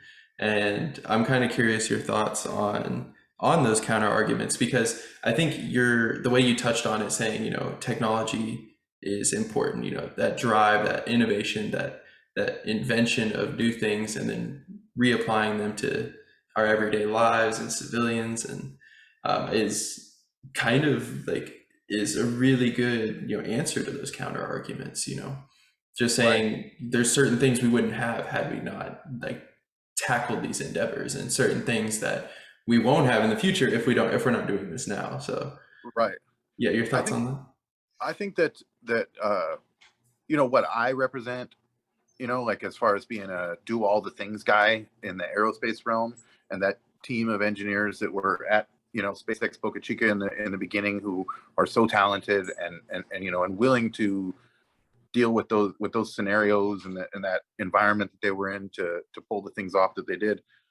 I think it's important that people remember that those people exist across the gamut of massive problems. You know, there's somebody like me who has been working on ships and, you know, undersea vehicles and, you know, and around the ocean, and has the same type of I don't know, just like multidisciplinary interest. You know, they know how to fix a ship engine just as much as they know how to keep the radios working and get up on the tower and get the Furuno going and have the radar image coming in, and they can fix the capstans, that bring the anchor chain in, and you know what I mean? Yeah. And that guy is supported, that or woman, that woman is supported by a team of engineers who are willing to stay up all night on that ship, rocking back and forth, doing calculations, Yeah. CFD, and to map the bottom of the ocean and to find the species that we haven't found yet in the bottom of the ocean, and to properly measure the different layers of the atmosphere to figure out how we can best manage the levels of harmful chemicals and mitigate greenhouse gases and the rising temperatures on the earth. And there's a geologist somewhere figuring out how we're going to deal with the sea encroaching on the coastline. Yeah. Like those people are out there, Yeah, exactly. And that dives into like a deeper philosophical thing. We're trying to quantify everything. We're trying to map everything and understand everything. And Right. I try not to, I definitely like, I for sure, like you can hear my eyes roll back in my head when somebody says, "Oh, why doesn't Elon just solve world hunger?" Like, oh man, like if it were only so simple, I if know. you could only just throw money at it and it would go away. But at the same time, like that world hunger person is out there, that multidisciplinary technician and that team of engineers and that brain trust they're out there, and Yeah. I at least have to have faith that that's happening. Yeah, the optimism that they're just out there doing incredible work. I mean, just for almost every specialization, you're going to find like an incredibly passionate, like driven human who wants to tackle every aspect of that. Whether like specifically with world hunger, whether it be just the distribution, whether it be homelessness, whether it just be, like third world countries that don't really have access, to certain things. I mean, they're just trying to grab onto all of those. And I think, you're absolutely right. Like you're going to find somebody who's driven and passionate to tackle those problems, and just kind of knocking somebody for doing that same thing but for space, and we have our passions and ambitions. And like we talked about earlier, so many of the technologies and the methodologies that have come out of not just space but aerospace in general, that have improved not only like life but like like the human condition and our capabilities as humans across the board. um, One of those may eventually fix those other problems. It may be a breakthrough. It may be a breakthrough in figuring out how to feed astronauts on Mars that helps us feed the planet. Exactly. And those types of constructs, I mean, even with like the housing situation, they were trying to develop different methods for creating little like pods, 3D printed pods for people on Mars. And they might actually use that here on Earth, like 3D print a house, Right. and just provide housing roofs for people that are homeless. And, it's just those types of things, those type of brainstorming sessions. I mean, it starts with people in a room just brainstorming ideas like how can we solve this problem? How can we manifest that? I mean, I was in a clubhouse chat yesterday with tons of people from Small Steps and Giant Leaps, and we were talking about how to build a city on Mars, and we were having like a big brainstorming session, and people were bringing up great questions and all different topics. But it starts there. It starts in those rooms where people are just expanding upon ideas, because then you're going to get different people that are going to take those ideas, implement them, and figure out a way for that to benefit humanity.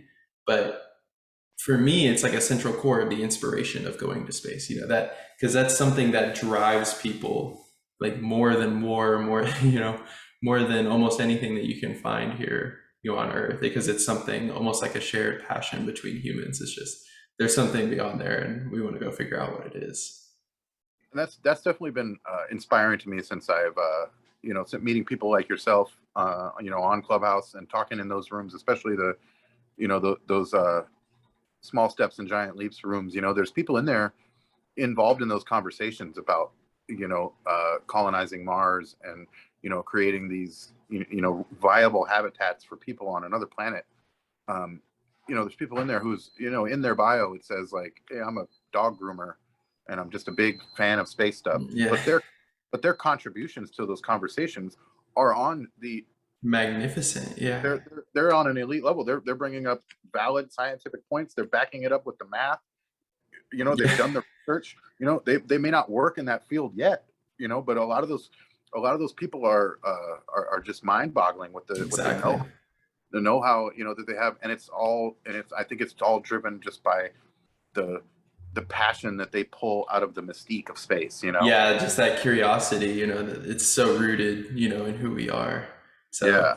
it's crazy, yeah, to see these like people with so many different backgrounds, so many different specializations and things that they're passionate about, and just to kind of collectively come together and share these really intriguing like brainstorming sessions or just like bounce ideas, just off of, yeah, like you said, they're bringing so much to the table, whether it just be like really, really like thought out questions, things that we should be considering. I think we had somebody come in there, it was just like, it's like, would we bring insects? And everyone was like, hang on, like we haven't thought about this at all, it's Right. like, and so then we started breaking it down, and a lot of people were jumping in and talking about it. And then we had somebody, come in that was talking about, like he was specialized somewhat in that area. And I mean, there's just, it's really intriguing to see how those conversations get started. But that inspiration, all of that starts, in rooms like that. And those Yeah. end up turning into ideas that are going to revolutionize how we live today.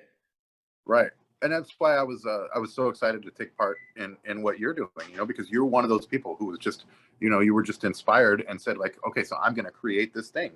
And like what you're doing is, basically unprecedented and monumental, and 15 years ago or 20 years ago, a lot of people would have told you that it was ridiculous, and some people might tell you that today, but like Yeah. myself as a technical skeptic, I think it's fantastic and I want to get involved, I like that's why I'm here, Yeah. And I couldn't thank you enough, just for reaching out. I mean, you were immediately, I was just like, I'm building this new thing, kind of trying to get something started. You were like, I'm there, like, what Right. can I Yeah. do? And it's that type of mentality. I've gotten so much support, I think, from, people in the space industry, because I feel like they see the need there for refined communication, for, a different outlet to get more exposure for the industry, and to kind of share these intriguing experiences that people from all different kinds of backgrounds have, and Right. that's what I intend. Is like, I'm not just going to have, astrophysicists on here. I'm not just going to have, rocket engineers and these, high level, orbital mechanics, conceptual cosmologists, that's not what I'm about. I want to explore, the groups of people that come from different backgrounds, in everyday life, like you said, a dog groomer who can come up and just, absolutely just know so much about space and just be inspired and love it, and then, there's like people just I meet in stores, that I have decent conversations with about space, and just in random places.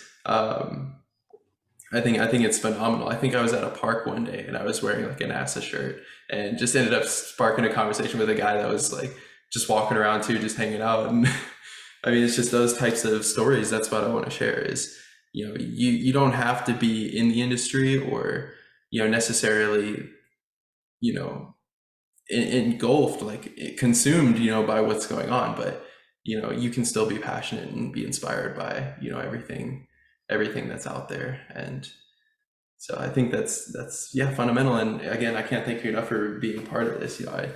I grew up, here outside of Kansas City, and we didn't have hardly any exposure to space travel. I mean, it's so different going to Houston, Florida. I mean, where they see rockets going up, and even getting to see the Boca Chica site. I mean, I saw people bringing their kids out there, and the Houston Space Center. So there's so much exposure there. I mean, these kids just have so many constructs and so many different places and activities they can go. Or even in their schools, they're talking about it. And then you get from where I come from, like central US. I mean, even probably out near LA and stuff like that, they have more exposure as well. Vandenberg and some of those bigger Air Force bases, which I think, for me, the only exposure that I got even close to it was Whiteman Air Force Base, the B-2 bombers Oh yeah. at an early age. I mean, those blew my mind. I mean, the stealth tech, and I was just like, it's a single wing. Like, it's literally just an airplane that's a wing. And Yeah.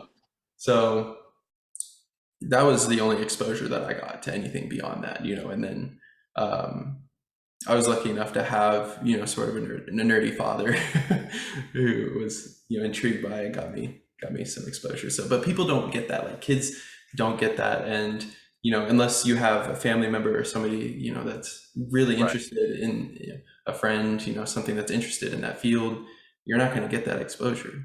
You're Right. not going to get that awareness. And then, and I've been in certain areas. You know, I've been to a lot of states here in the U.S. I'm trying to get all of them. I think I'm at 28 now, but Nice. I, yeah, and I've seen so many different areas that just lack that exposure. You know, Right.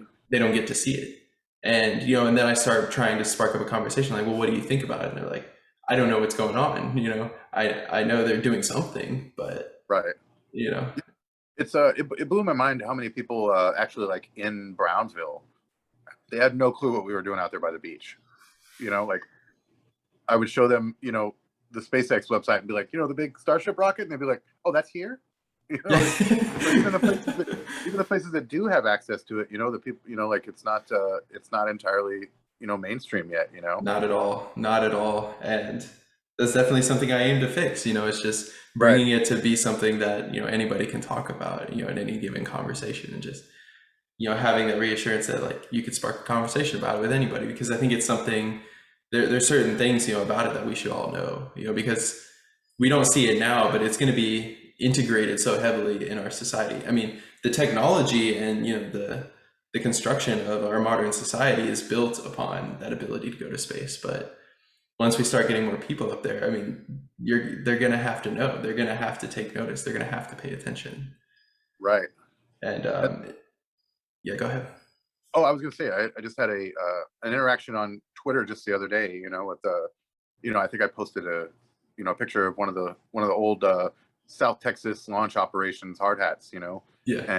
and somebody said like, oh, I hope to be wearing one of those hard hats someday. You know, and I like responded to him. I said, don't hope, plan. You know, like Yeah. shoot me a message and I'll help you put the pieces in place and we'll figure out how to get you in there. You know, and they, Exactly. he messaged me and he's not a United States citizen. And I was like, Yeah. okay, well, and he wants to be and he plans to be. And I was like, okay, well, here's the things you can do along the way so that when you do get your citizenship, you have the resume to get yourself in. And, you know, and he was so excited. And, you know, and I just like, for me, it's like that's one of that's even more rewarding than watching Yeah. the rocket launch, you know, Exactly. is to help somebody else get to do what I get to do, you know?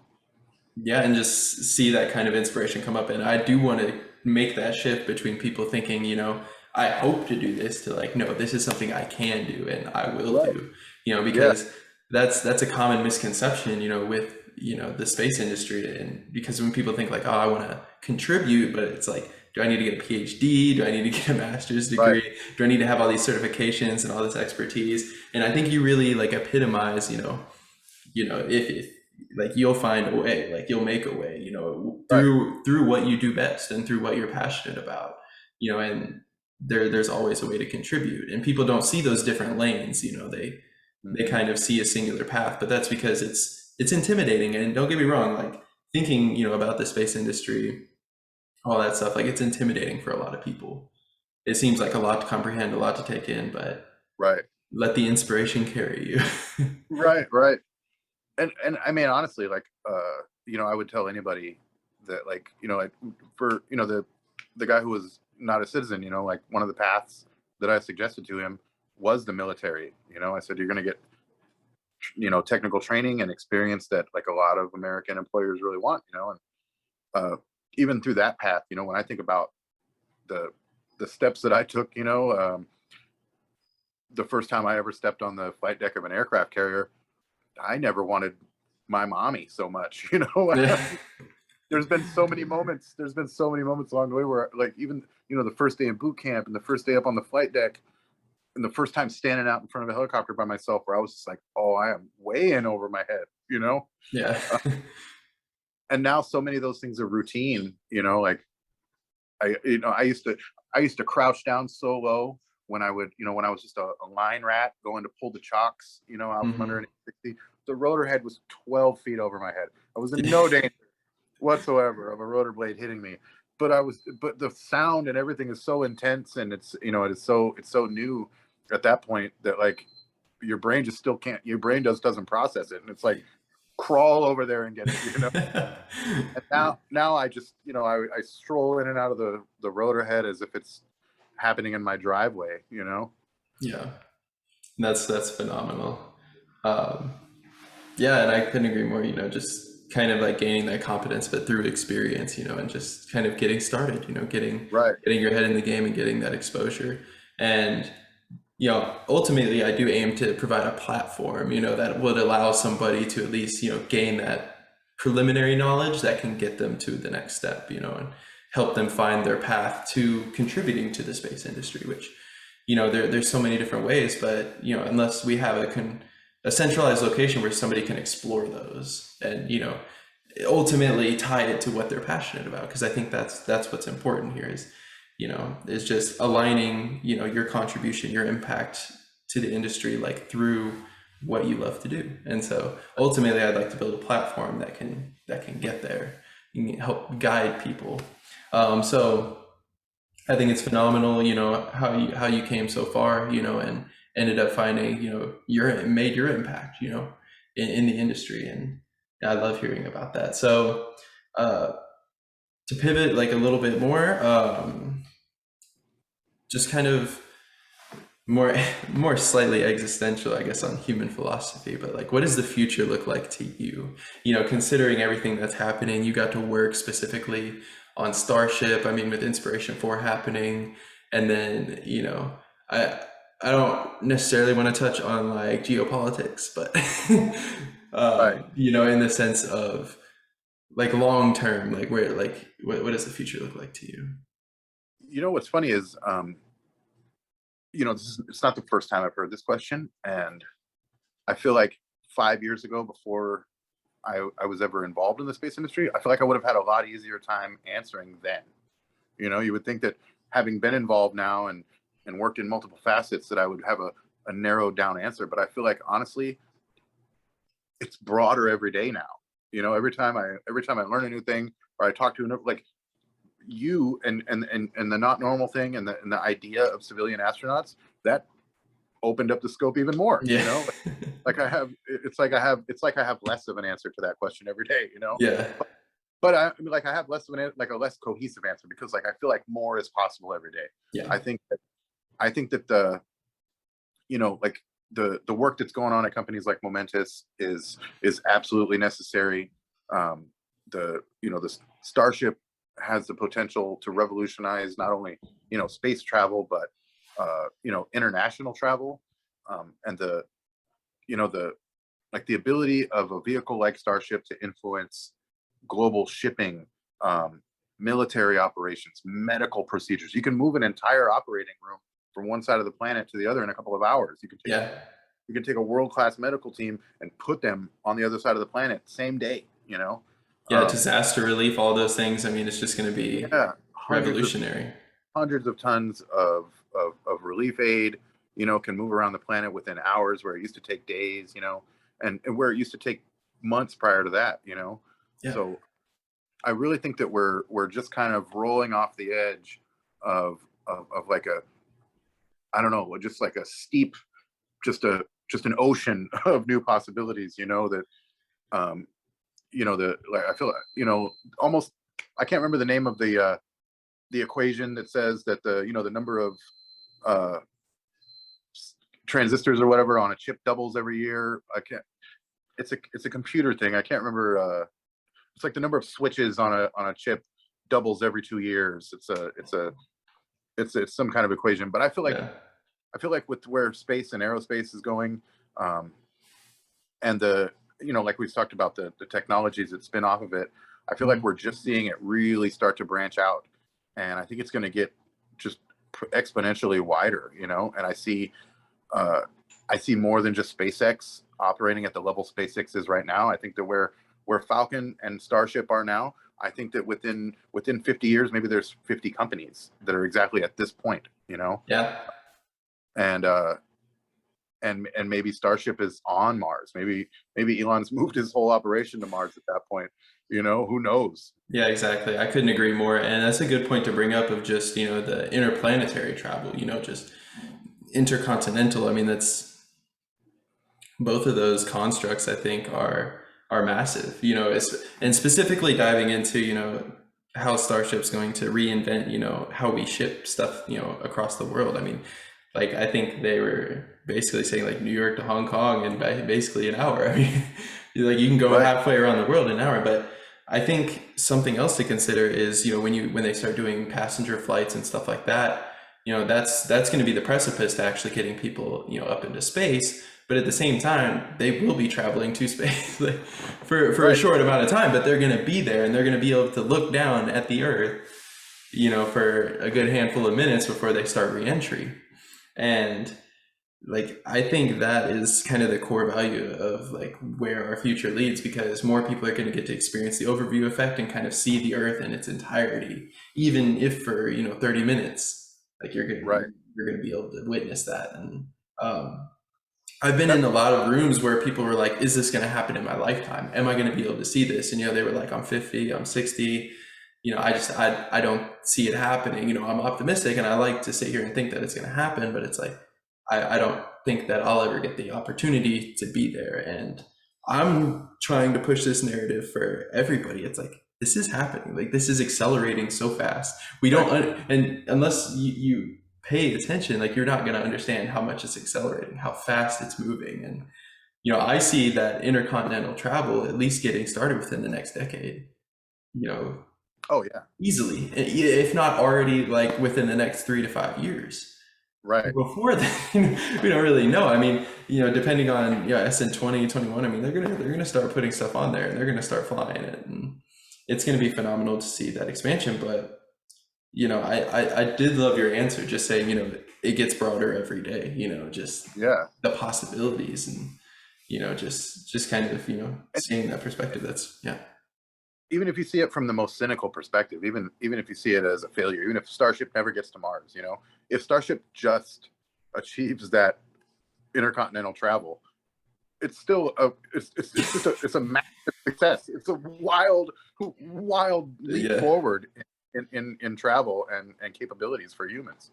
Yeah, and then reinventing like how we live, like how we travel, how we do anything. I mean, and then Starlink at the same time. I mean, there's so many different constructs that are being manifested. I mean, through smaller companies as well, like getting more satellites up there. I mean, they've got OneWeb and all these things, just taking advantage of the space industry and what we're doing. And it's phenomenal to see just how many different angles people are approaching it from. It's like, Right. what can we do to make life better for us, but also give us something to look forward to. And that's something that Elon, I guess, doesn't stop talking about is, I want an exciting future. And Right. so that image, And I think, alone, yeah. one of the things that we're excited about, especially with like Starlink,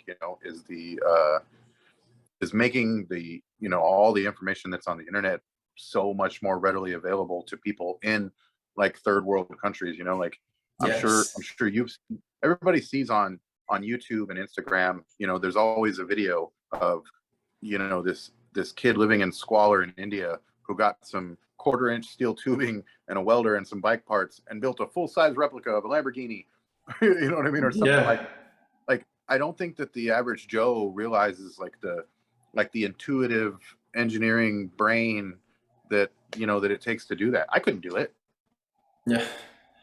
I built, I could probably pull it off eventually, but like but to have both the mechanical aptitude and the eye to get the angles right, and and to do it, and the dedication to do it in the Oh, conditions the that they're living. dedication. Yeah, exactly. It's just, yeah, it's next level. And I think that once we start to empower those people with technology, I, I like that's why everything keeps getting broader, because it's going to take a smaller and smaller pool of resources to do things that were impossible 100 years ago.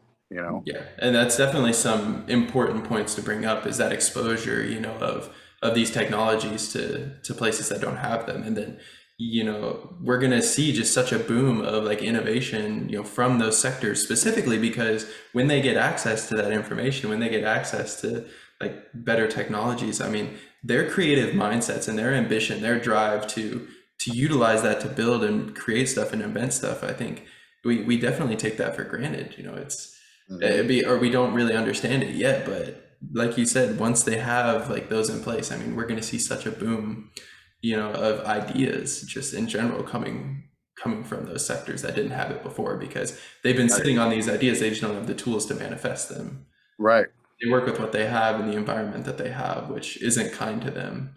And Right. so constructs like that, things that we're doing like in the space industry, is helping push those ends, and I understand like there's people that are like we need to focus on what we're doing here and focus on the earth, and I couldn't agree more. Like there's a lot of problems that we have to solve on earth, but I think I'll be the first one to tell you that we can solve a lot of those by going to space. Right, right. And like we talked about before, the person who solves world hunger, it might be a person in sub-Saharan Africa who doesn't even have electrical power today, but has internet access a year from now because of Starlink, and gets information from the internet, and just starts digging into this problem, and has always had the processing power and Yeah. the wherewithal to attack this problem, but just didn't have the technology and the access to data. And then once they're given that stuff, like Yeah. the possibilities are endless. Yeah, exactly. And it's going to manifest itself, I think, through that end. And that's definitely a great point to bring up. So we did kind of touch on this, just the importance of bringing like the awareness and, that exposure of, the space industry. And we kind of expanded that on to just, information as an entirety, getting that to all different places, which ties into, what they're doing with OneWeb and Starlink and, universal, worldwide internet is a foundation to that. But specifically just getting people inspired about space, what we're doing, and how it's helping shape the way that we live, and continually making life better for humans here on Earth, while also expanding life to other celestial bodies. Getting to the moon with the Artemis program, getting to Mars with Starship. I mean, these are things that are happening. These things that will happen. I think that they might have some setbacks, but I feel the drive, and I feel like it's going to happen. So. What do you like? What are your thoughts on just like the importance of like bringing more awareness, to the industry? I think it's definitely huge. I think that the fact that I'm the person that's here, right now having this conversation with you kind of boggles my mind, because to kind of go, a little back to like the existential questions, like you and I talked about it a little bit on the phone, but like I don't come. I mean, I've had some privileged moments in my life, but there's definitely a lot of moments in my life that a lot of people are in right now. Like being homeless, drug addiction, alcoholism. Like all these things have played a factor in my life at some point. Yeah. And I've been at that low point multiple times where I just thought like, oh man, this is it for me. This is what it is. Rock bottom. Yeah. This is what I'm dealt.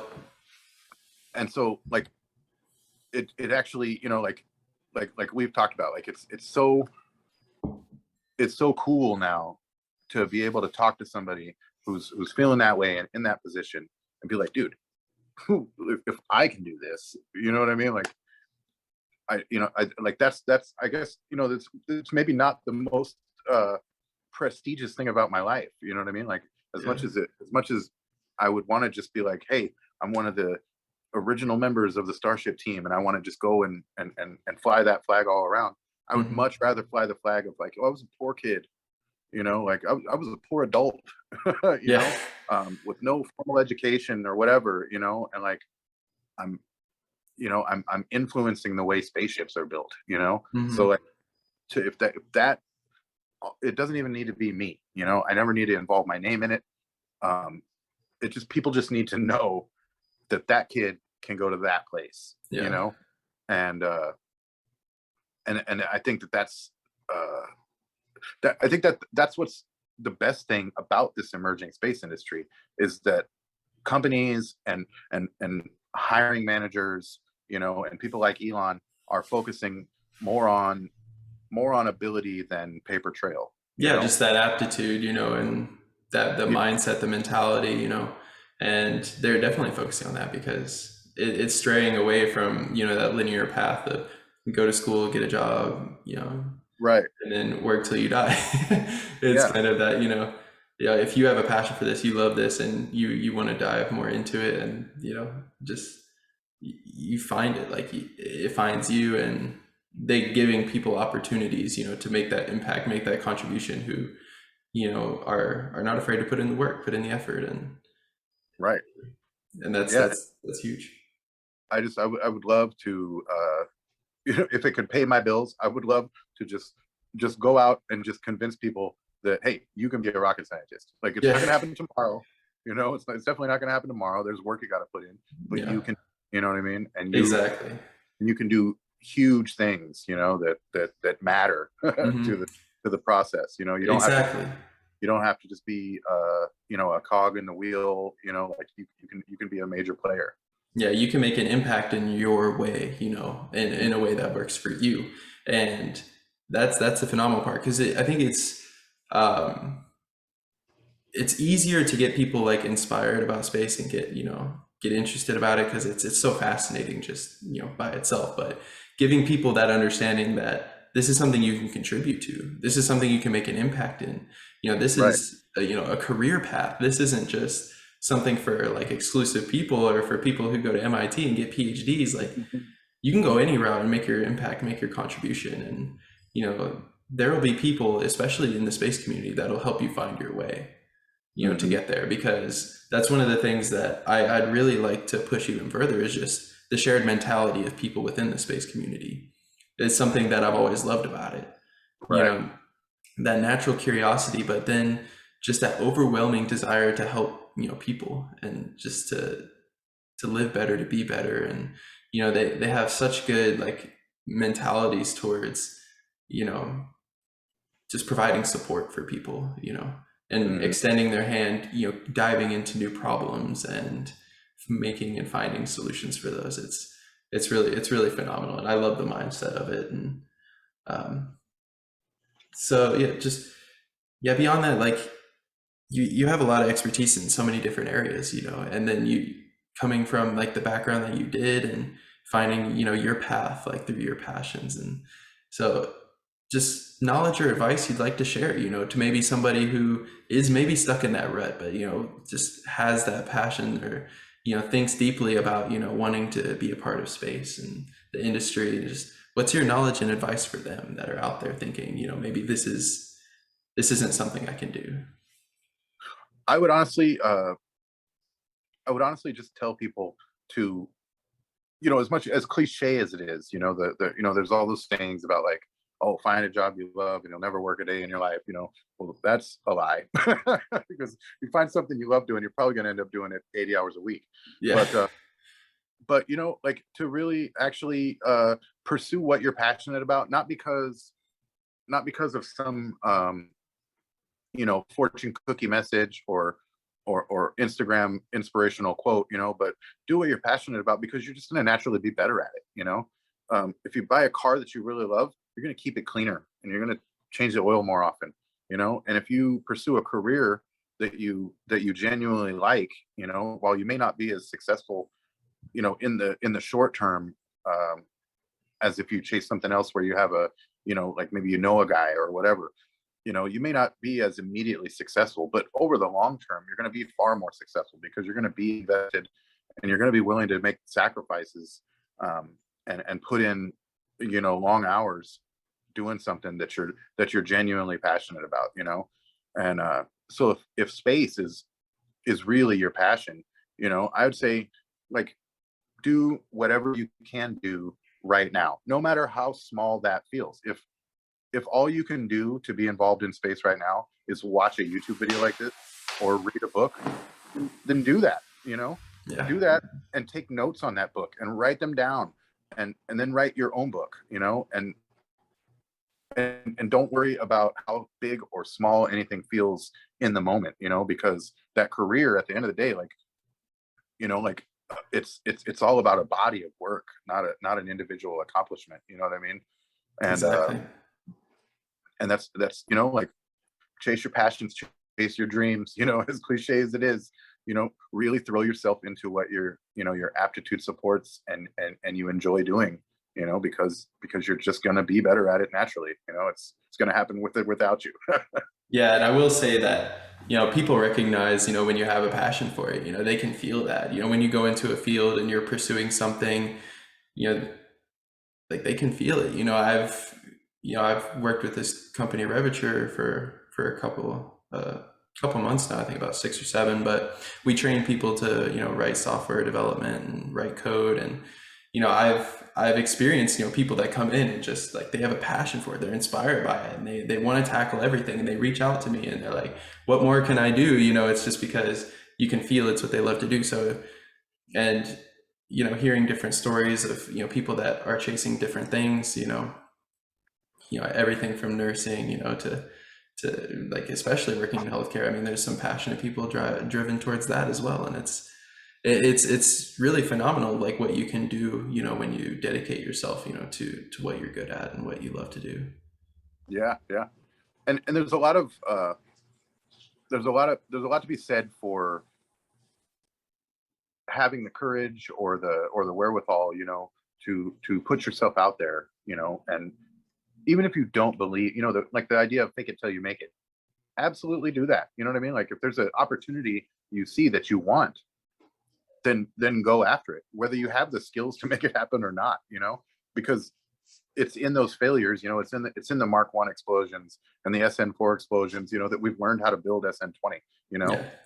um that's the same. It's like, in as far as like your life goes, those are the same things. It's the test vehicles that you blow up because you don't have the skill set yet, or you're not mentally capable, yet of tackling that problem. That's okay. You still have to go and have that explosion and gather your data, you know what I mean, and build your next iteration. So like, one of the things that I guess that I advise people on the most, is just do the thing, like don't. And I was just saying this the other morning to my girlfriend about a business thing that she wants to do. Don't get so wrapped up in the preparation that you never do the thing, Yeah. and don't let the preparation or the parts that are still missing from the preparation stop you from just doing the thing, Oh, without a doubt. And I can be the first to tell you, yeah, definitely just get started. You know, there's so many realms in my life where I felt lost, and I was like, I had these ideas, but I was like, maybe I need to spend more time refining those ideas. Maybe I need to spend more time thinking it through. And then it never went anywhere. I never got started. I never did those. And yeah, I mean, looking back, like I don't have any regrets, but at the same time, it's taking that initiative and just finding a way to get started. Like with Naut Normal specifically, I knew that I wanted to build a framework to train civilians to be astronauts. And I was like, okay, well, I don't have, capital to manifest like infrastructure in order to do that. I don't know the right people to talk to for certifications on that, or, I need to spend so much time researching, what it takes to even get to that point. And I was like, well, let's go down further. Well, they're going to need a fitness program. They're going to need education. It's like, so those are things that I can start to explore. But again, there's still some infrastructure that I have to build, some time that I have to put in. And I broke it down as like, what can I do right now? Like, what can I get started on? What can I do? And just, yeah, and this is it right here. So this is me just getting started. And that's what I have to say is, find a way to just get started. And that's more important than anything, because I don't remember who said it, but it's like, if you don't start now, then you never will. Yeah. I've quit on a lot of projects, like I'm a project starter, and I would hesitate to call myself a project finisher, because I've started to do the homework and put the pieces in place to do so many things, and I've gotten so caught up in the process of trying to start it, that I ended up with nothing, and that's why now I'm just like, screw it, like I'm in a position where like I have rent to pay, I have bills to pay, and there's somebody offering me a full-time job, and I'm like, no, I don't want your full-time job. I just want to, kind of do this thing for me. So, and Exactly. and it's, for the most part, it's working out. Yeah. It's terrifying, I'm not gonna lie, but most giant leaps of faith are, They are extremely intimidating. Extremely. But yeah, that's phenomenal to hear, how everything's going. So a couple more points that I want to hit. Naturally, I'm going to ask this to everybody, who should I interview next? Who's on my list? Well, so I definitely would like to see you interview, the guy who brought me into SpaceX, Jason Clark. He's a phenomenal guy. He is I think what I enjoy the most about being a, like a colleague of his, is that he has this will about him, and this stoicism that is inspiring. Like I've worked with, my military career spanned 97 to 2007. So enduring freedom, Iraqi freedom, Desert Fox, like all these major operations. Wow. Yeah. And I've got people who were my maintenance officer and my division officer. Now one of my division officers just took over an entire Air Force base in Texas, and one of my maintenance officers is an admiral running naval region Singapore. And I've been around so many people who are like just these wildly successful figures. But Jason Clark is one of the people that I respect the most, because the way that I have been able to see him deal with people, and the way he deals with me. I'm a problem at work sometimes. I love to drink and have a good time, and I by the time I'm done having a thought, the first half of it is already out of my mouth. I'm kind of a liability. I'm not the easiest guy to employ. Go-getter mentality. Yeah, but the man is unflappable. You're not going to elicit an emotion out of this guy other than calm, cool, and collected. Yeah. And his ability to absorb knowledge and then put it into practice, the same day is incredible. Like if I were trying to do what I'm doing now and I had his brain, I would, I would probably be funding your project right now because I'm that much more successful, But aside from him, I would, in order to flesh out what you're doing, I would say I would start to reach out towards, pilots, to start to put some background together for the level of physical training, that you need to get involved with, and I guess the background knowledge, that you have.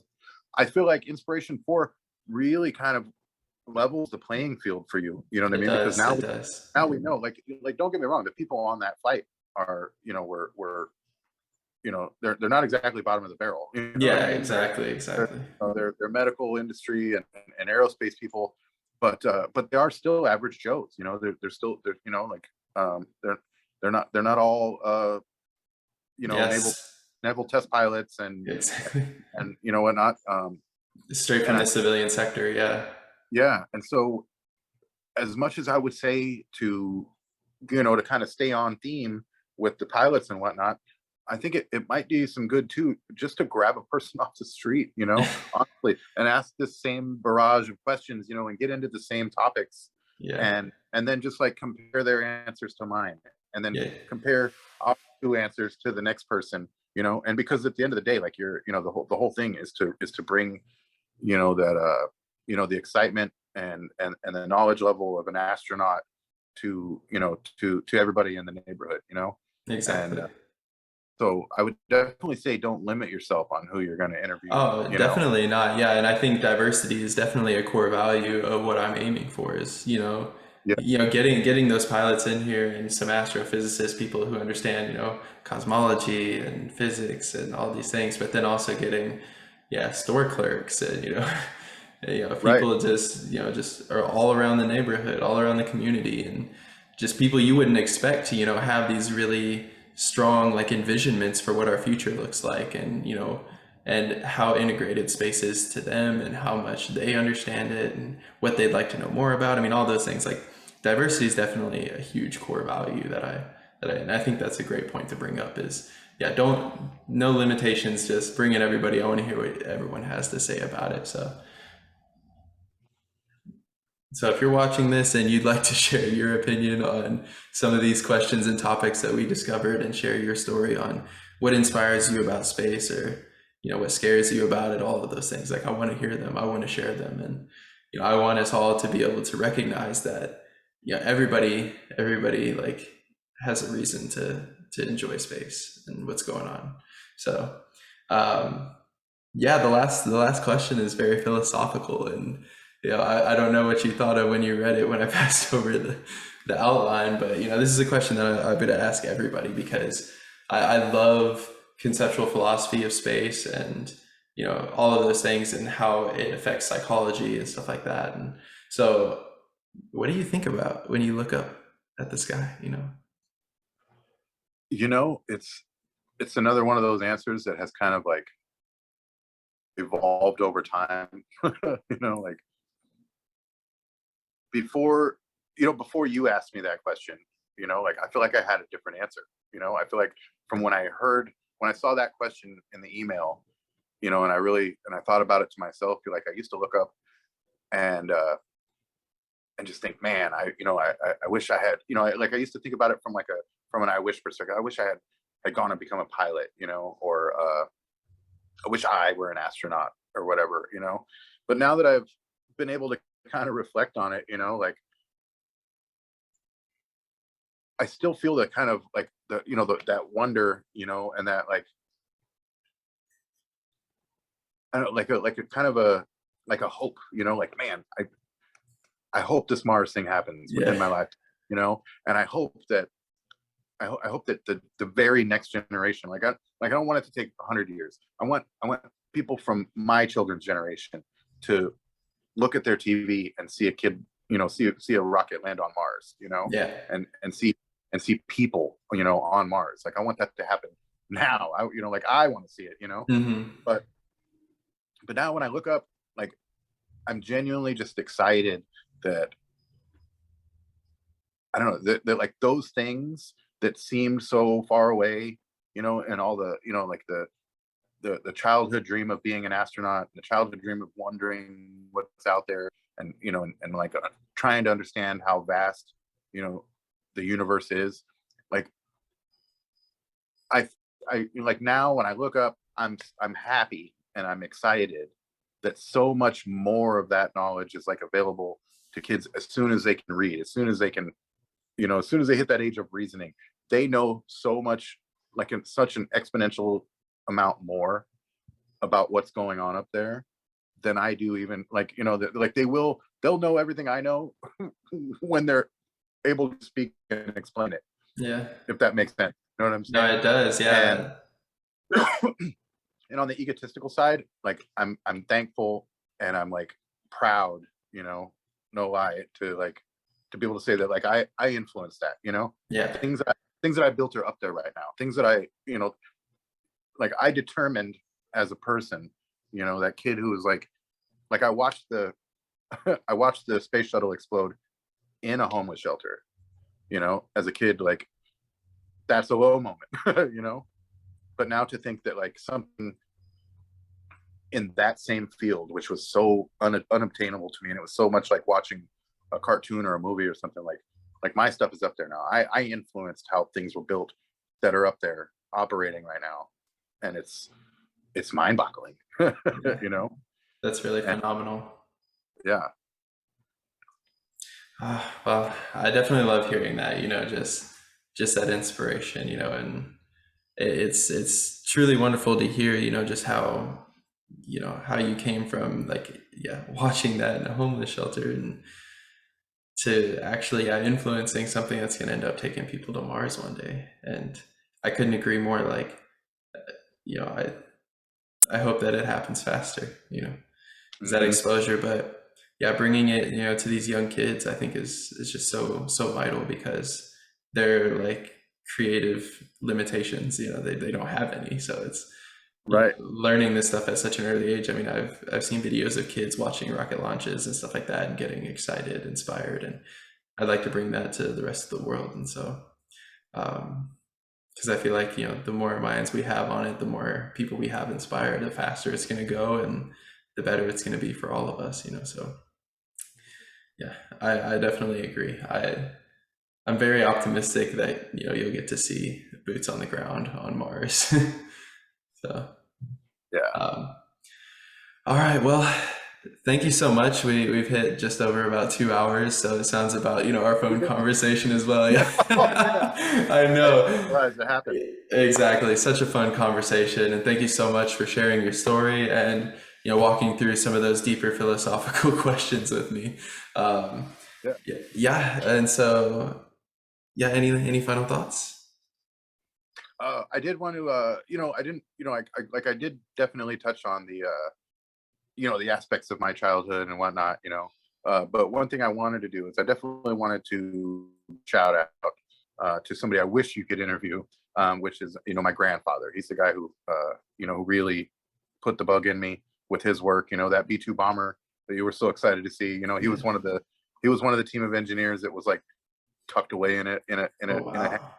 for 2 years designing and building those first two prototypes. And Wow. we didn't see Grandpa for a long time, and so like I can, like, in my head right now I have a picture, an image of the photo of him that sat on his bedside table in his spare room, and it's he and his girlfriend at the time standing in front of the first B-2 that got rolled out at Palmdale.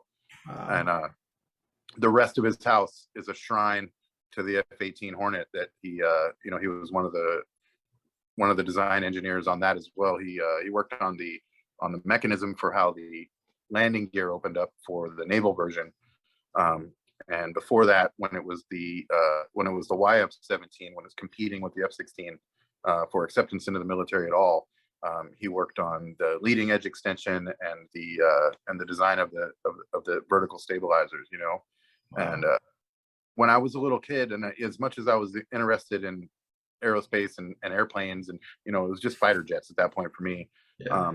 But man, I did not care about the math and the structural stuff. I just want to know how fast it goes, Grandpa. Exactly. Yeah. What are those? How many of those missiles can it carry? But like now that I think back, like it really was important. And I wish I had listened a little more to the technical stuff that he had to tell me at the time, because maybe my timeline could have been pushed up quite a bit, and I could be sitting here having this conversation with you at 25 instead of 45. But I'm just happy to be here either way. Yeah. Yeah. But I definitely want to give him a shout out. His name is Ralph Bravata Jr. And he got hired by Jack Northrop, and he was at Northrop, worked for Northrop and Grumman, and a short stint at Boeing for like over 50 years. And he's definitely like the catalyst to all this. Well, that's phenomenal. And yeah, definitely thank you for giving him a shout out. He deserves it. Yeah. For, inspiring you, and the impact that you've made in the industry alone is definitely something to be proud of. So, well, thank you so much for being here. I couldn't thank you enough for just, just latching on to, my image and just wanting to take part in it. And thanks for being the first one that I get to interview. And I will say, like, since you kind of opened up the door for me, I mean, 3 or 4 more are like already in the works. So it's Awesome. Hell yeah. it's getting started, and it's going to be fun. And I'm so glad that you're here to help take part in that. And just thank you for joining me. Thank you for being here. Thanks to everybody watching, and who will watch in the future. I'm going to be editing this over the week, get it out probably around Saturday. But yeah, for anybody that stuck around through the live video, just thank you so much. This has been a Not Normal interview, and I don't know why I like saying that so much. But I think it's true. I'm excited to be part of it, man. Yeah, and so definitely join the community. It's pretty in the early stages, but it's only going to grow from here. So jump in now, and I can't thank you enough for being a part of it. So thanks again for watching, and I think I'm gonna close it out there. So All right. So we'll go ahead and dive in. Thanks again, Jason. And yeah, make sure you come back to every Friday at 5. I'm starting a Not Normal show, and we're going to be jumping into some interesting conversations. I'll definitely have you back, Jason, for one of those Friday at 5 shows. Cool. Yeah, so be on the lookout for that. Thanks again, everybody. And until next time, we are making Not Normal the new normal.